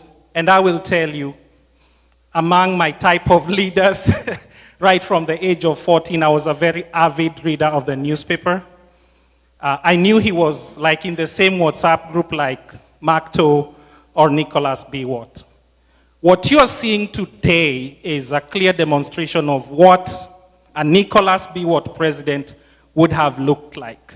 And who among you would have voted for Nicholas B. Watt? Nobody, right? That's exactly, whatever you are seeing right now is exactly a continuation of what would have become of a nuclear Biwott presidency. Another thing I would like to debunk is this myth, a state-orchestrated propaganda machinery that is out to paint the person of Rigathi Gachagua as a tribalist. He is not. And I will explain to you what's happening. So Rigathi Gachagua rose to the high echelons very quickly. I mean, from just being a mere member of parliament for Madeira, then very quickly becomes deputy president. You know, these people did not know what to do. But then, at that level of political operation, the greatest priority is to consolidate your base. Raila Odinga did it around 1997 when Raila first ran for president and emerged a distant third. He emerged with about 700,000 votes. And that was about consolidating his base. And around that time, if you can remember, he was involved in running battles with people like James Orengo at that time. You know, and most of that theater of operation was in Nyanza. So, and then let's think about the person of Kasongo. Kasongo came into national prominence when he was in ODM. And how he emerged as the kingpin in his region was to proclaim that Kalenjins were being kicked out of Mau Forest. A very, you know, like you're trying to preserve the Mau Forest, which feeds water into Lake Victoria, but here's somebody saying that my community is being targeted. And then he said a bunch of ethnic things. Tribalism, speaking your own mother tongue is not a bad thing. It becomes bad if it leads to the burning of, or poisoning, carbon monoxide poisoning of humanity inside a church. It becomes bad. It becomes evil if you're going to be found liable by a court of law for looting 100 acres of Adrian Muteshi. Okay? If you guys follow news, you know what I'm talking about. At the height of 2007 clashes, you know, somebody went and grabbed Adrian Muteshi's land. A court ruling is on record about that. So that is what tribalism is. But they won't tell you. They will go ahead and unleash the entire state machinery, sponsor some chokora bloggers to go around calling people tribalists. But we know what exactly is going on. Now, regardless of what you think of Rigathi Gachagua, he is currently the voice of the voiceless. And regardless of what you think about him, you might disagree with him. But one thing I would like to tell you about democracy is the center of power has to be checked. He is the counterweight that we have. The rest of the opposition, yes, we have people, but he is the core. So you have to listen to what he says and try to support him in that journey of liberating the Kenyan people. Again, you might disagree with him. You might disagree with him, but give him the grace, okay? Because he's at this time the custodian and the guardian of our democracy. Eventually, I know whatever happened in November 2024 might affect whether he runs or not, and that is up to the courts to decide. But I would urge you, Mr. Deputy President, whoever you eventually support should also agree and believe about your right to being innocent until proven guilty. There might be people, whoever you eventually support should be a person who believes that you're innocent until proven guilty and is also equally willing to fight for you with a clean heart, with a determination to get you come out of those tentacles. So it should be a person who truly also has that reciprocity. It should be a person who, in their privacy, also prays that you hopefully be on the ballot. Thank you, ladies and gentlemen. All right, Mr. Otieno, thank you to all our esteemed speakers. Your Excellency, we have a lot more. Tuko na Rift Valley, wame-line up. Tuko na nini, but hatuna time. All we need you to know is that they all love you. They would like to be here to say something nice, but they also understand that time ni kama maji. It keeps flowing. With that, machache, I'm going to invite Mr. Mudhara, the organizing committee chairman, to invite His Excellency. Thank you. Thank you, everybody. Mr. Henry, thank you very much. Let me take this chance to tell our Vice President, thank you so much for coming to Kansas City. We've been waiting for you, and these people, Kansas City, they are the one who sent me. They told me, if you're going to the other states, we're going to have to make sure that you come to Kansas City.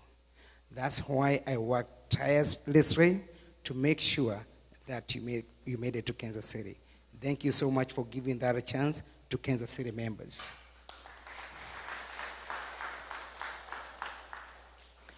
Actually, if you guys have been to the airport from last night, you guys have missed something. This place is called, we are known for Kansas City Chiefs.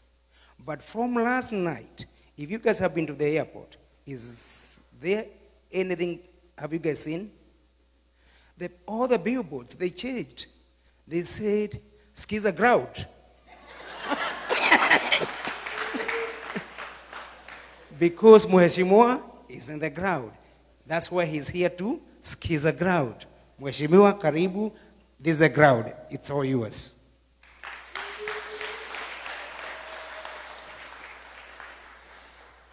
The other thing I want to say on behalf of these people, the reason they are here, because they follow what you are doing in Kenya. And through your media, they are able to follow every single step, or every tour that you are making there in Kenya. We have seen the difficulties, the challenges, and everything that you have done to liberate our country.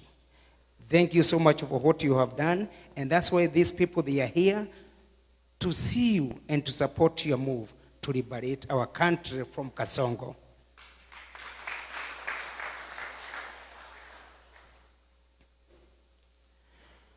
From there, I want to go ahead and invite my committee who made it this day possible to be what we have today. Can I have all my committee members, please?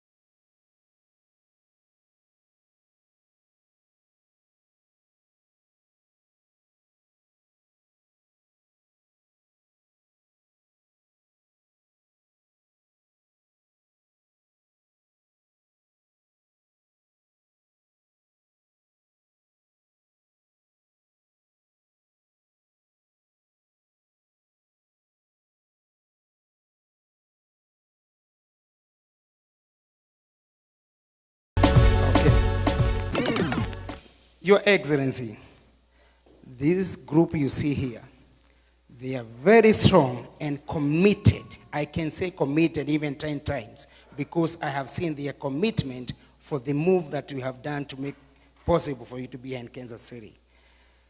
They are very strong. And the reason I'm saying this, and today, I'm going to be a truthful man. These guys, the first time we were trying to organize with your committee that you're gonna come to Kansas City, and there was a little bit hiccups about, making to Kansas City. They told me, we did not send you there to go give us a negative report. They told me, go back there, make sure you deliver what you told you to go ahead and do. Now, I didn't have a choice, and I'm very happy, Mheshimiwa, you made it here, because hawa watu wagenirarua vibaya. Because they had a bad plan, and that's why I want to be a truthful man. They told me, go back to that committee and tell them, if Mheshimiwa cannot be, if he's so busy during the day, tell him or tell his team to go ahead and talk to Pastor Dorcas on the side and tell him if he's busy during the day, we can fly him at night and then we bring him to Kansas City, and then the following morning we're going to fly him back to where he is. Thank you so much, Mheshimiwa, you made it. Otherwise, watu hawangeniwachilia, wagenirarua vibaya. Thank you so much. You guys can go ahead and have a seat, but I want to go ahead and have, you go ahead and remain, Jerry, you go ahead and remain, and George.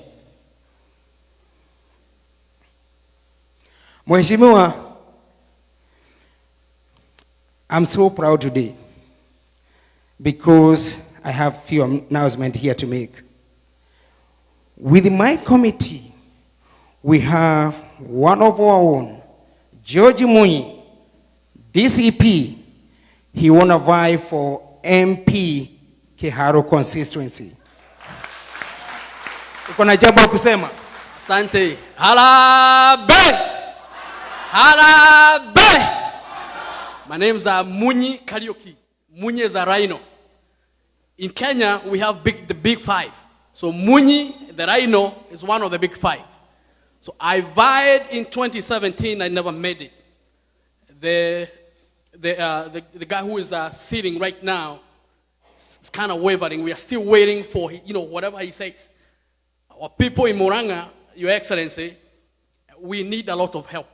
Why? Because our people, they are all saying one time. But our leaders, some kind of way, they are kind of wavering. Now, and we don't want them to waver. We want them to listen to the people. If they don't listen to the people, God in his own way is going to raise some other people like Munyi wa Karaoke. We are going to lead our people to where they say, Harambee! Thank you. Thank you, Munyi, thank you. Your Excellency, I got a guy here to recognize. Mr. Gashagua,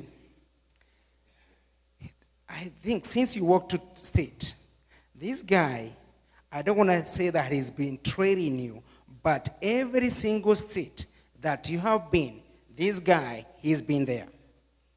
So I can go ahead and say, this is your diehard, he's a DCP diehard. Na ukiwa na kanyumba pale wa Munyoro pale nyuma, I want you to help me. I cannot tame this guy. I don't know where to put him. Kama uko na kanyumba kule wa Munyoro, please, chukua huyu jamaa upeleka huko wa Munyoro, akae huko aniwachelie. Thank you. The other person I want to go ahead and recognize is Jerry. Let me tell you guys, this lady, she's a log. She drove 10 hours from Michigan all the way to Kansas City to come welcome our Deputy Vice President. Can you give a hand? Thank you very much, Jerry. You guys can go ahead and have a seat. Mheshimiwa, the push these guys they gave me to make sure that you make it to Kansas City, if they can go ahead and give you that push to you, I'm pretty sure we're going to go far.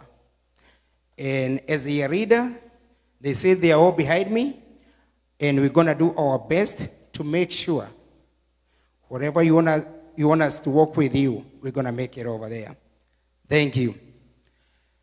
Harambee! Harambee! Now is my duty to go ahead and, invite our Deputy President, Gashagua.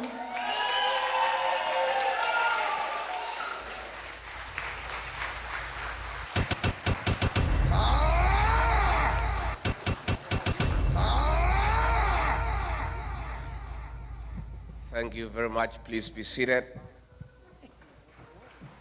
The chairperson, the organizing committee, the great people of Midwest, fellow Kenyans, God is good. And all the time.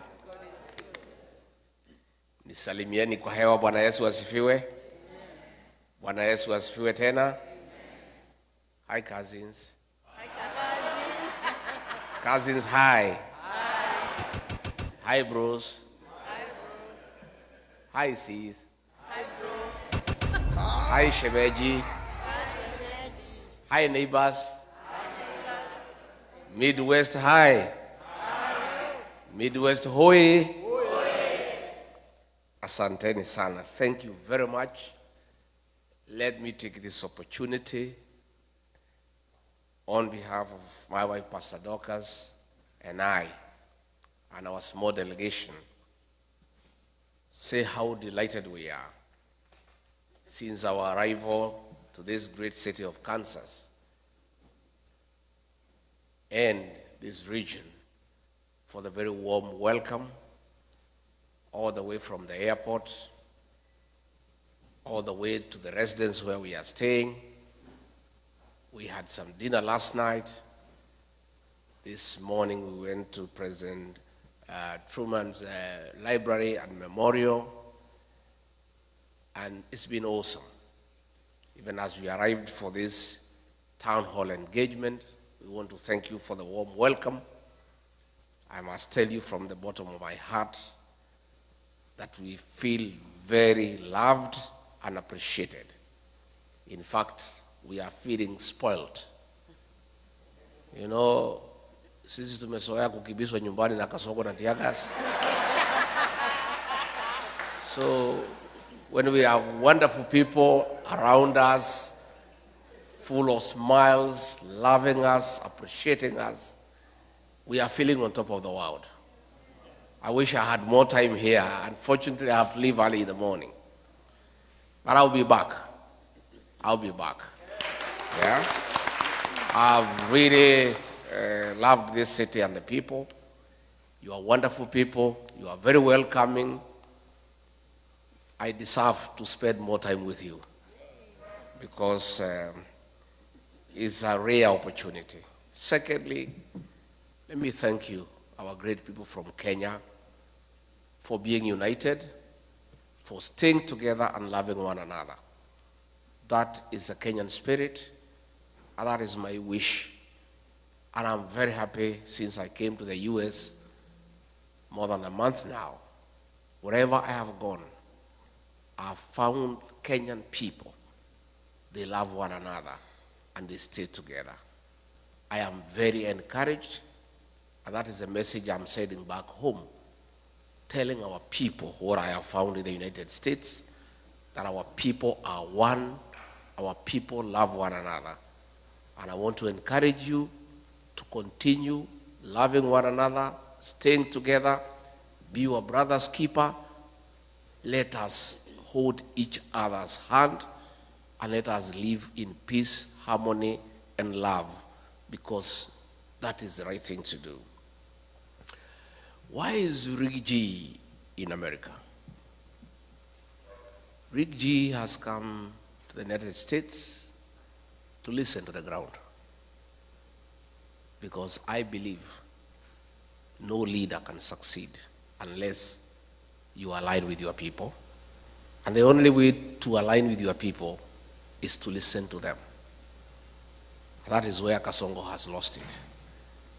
He forgot he was elected by people. He doesn't listen to them anymore. And even when there is issues, he doesn't care. He doesn't give a damn.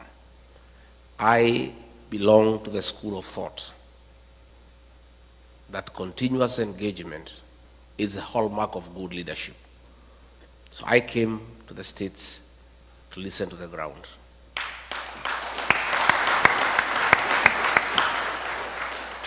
Hapa Midwest munasemaje? One time. Ati munasemaje? One time. Hapa ndio munasema? Kasongo ni one time. Mumeamua? Museme na sauti kubwa asikie akiwa nyumbani. Ati munasemaje? Thank you very much. I've come because the people who live in the United States are part of Kenya. And they, like other Kenyans, care about home. And more than anybody else, the people living here are troubled by what is happening at home. They are anxious, they are fearful, they are worried. And I came so that I brief you as to what is going on back home. And I tell you the few ideas that we have of what we need to do. And I plead with you to walk with us in that journey, to liberate our country, to restore our dignity, to restore our country, and to make sure that we have a beautiful country that we call home. Because at the end of it all, east or west, I have no doubt in my mind that all of you in this hall and all of the Kenyan people across the United States and elsewhere have a plan one day to go back home. Is that true? And you want to go to a home that preferably better than where you are. So it is your concern, it is your prayer that home works, systems work, there is a peaceful environment to do business, there is security, there is healthcare, there is education, so that when your days come and you need to come back home, you can leave your children here continuing with your investments and retire back home to a very peaceful retirement, and that is what all of you would wish. I am aware sufficiently that you know what is going on at home, because you people do a lot of work back home by supporting families. And therefore, on a daily basis, you are in conversation with people back home, and you, like all of us, are concerned about what is going on at home. And before I go into serious things, on a light note, cousin Omari, ako wapi Omari? Amenda. Where is Omari, the guy who is married in Lemuru? Omari? Omani. Where is he, the guy who is married in Lemuru? So when you see him, you tell him, traditionally, and I think that's why he has left. I think somebody from Mulima must have sold me. Because I wanted to tell him, traditionally, all the girls are my daughters. And payment of dowry is a life thing. So anytime, anytime you meet your father-in-law, you must. So I had hoped to kutana naye nyuma ya hema, anipatie kitu in dollars, because of having my daughter from Lemuru. Let me say this with a light touch. Let me say this. Back home, it's tough. There are tears. There is anguish. There is fear. There is uncertainty. Our children between the ages of 15 to 24 are being abducted and killed by the state. More than 200 kids since 2024 have been abducted, tortured, and killed, and others have disappeared. Parents worry. When you don't know where your child is, you cannot sleep. If you call your child and the phone is off, you are worried. And the situation has been worsened. That Kasongo and his boys have now gone berserk, and they no longer fear, and they no longer pretend. The CS in charge of Interior, Kipchumba Murkomen, in broad daylight, gave an order to police to shoot, to kill. A week later, Kasongo himself, shamelessly, in total impunity and total disregard of the Bible teaching that thou shalt not kill, in total violation of the Kenyan Constitution, publicly announced that our children should be shot in the leg. The chairman of the National Assembly Committee on Defense and Foreign Relations, Nelson Koech, corrected Kasongo very angrily that the kids should not be shot in the leg, they should be shot in the head. That is the situation we face as a country, where in total disregard of the Constitution,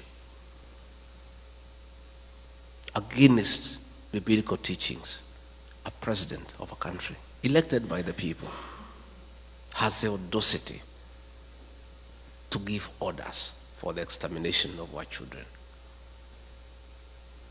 That is why Kenyans are saying, Bwana Kasongo, even if you pipe milk to our homes, even if you build roads made of gold, even if you paid us every day 100,000 shillings, your hands carry the blood of our children. And there is no way we can vote for you. And that is why the one-term movement is now like a religion in Kenya. Everywhere you go, where 2 or 3 are, that is the discussion. In the Uber, in the salon, in the matatu, in the bar, the discussion in the country is that this man must go because his hands bear the blood of our children. I want to say that this situation cannot be allowed. And since he is not pretending anymore about the killing of the children, he has announced it himself. The people of Kenya have no choice but to make sure they send him home and remove him from office through an election. And that is what is going on.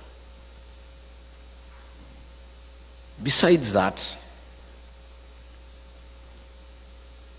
the economy is on a nosedive. Pending bills, people who worked with the government for many years, he has refused to pay them. They are owed more than 900 billion Kenya shillings. If you look at the Nation newspaper every morning, there are about 10 to 12 pages of auctions of properties being sold belonging to businessmen who did work for government and they have not been paid for the last 3 years.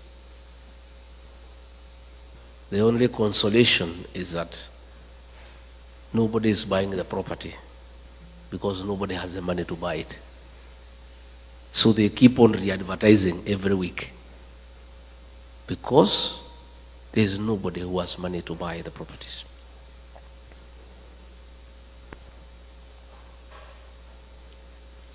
William Ruto found a working education system. President Mwai Kibaki, the third president of the Republic of Kenya, the greatest leader of our time, brought free primary education, and President Uhuru Kenyatta improved it by extending to secondary schools and also bringing 100% transition from primary to secondary school.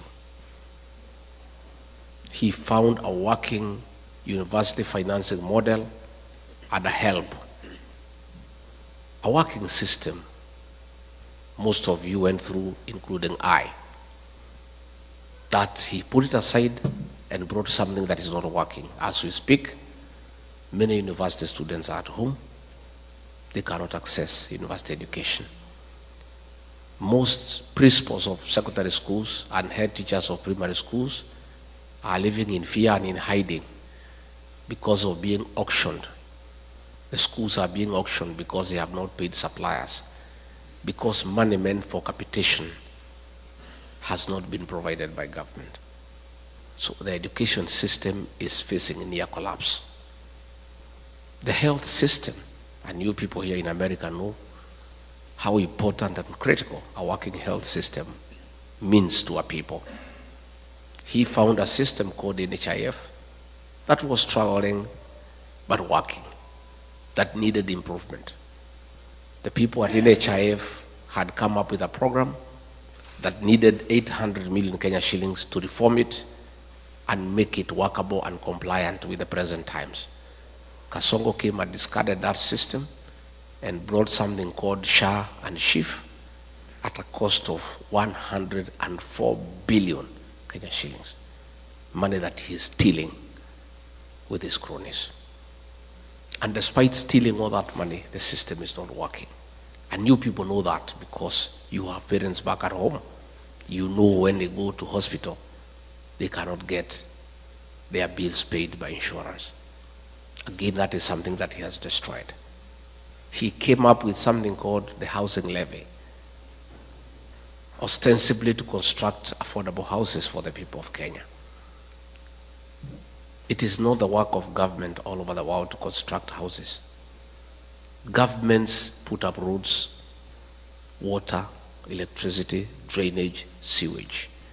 It is the work of the private sector to construct houses.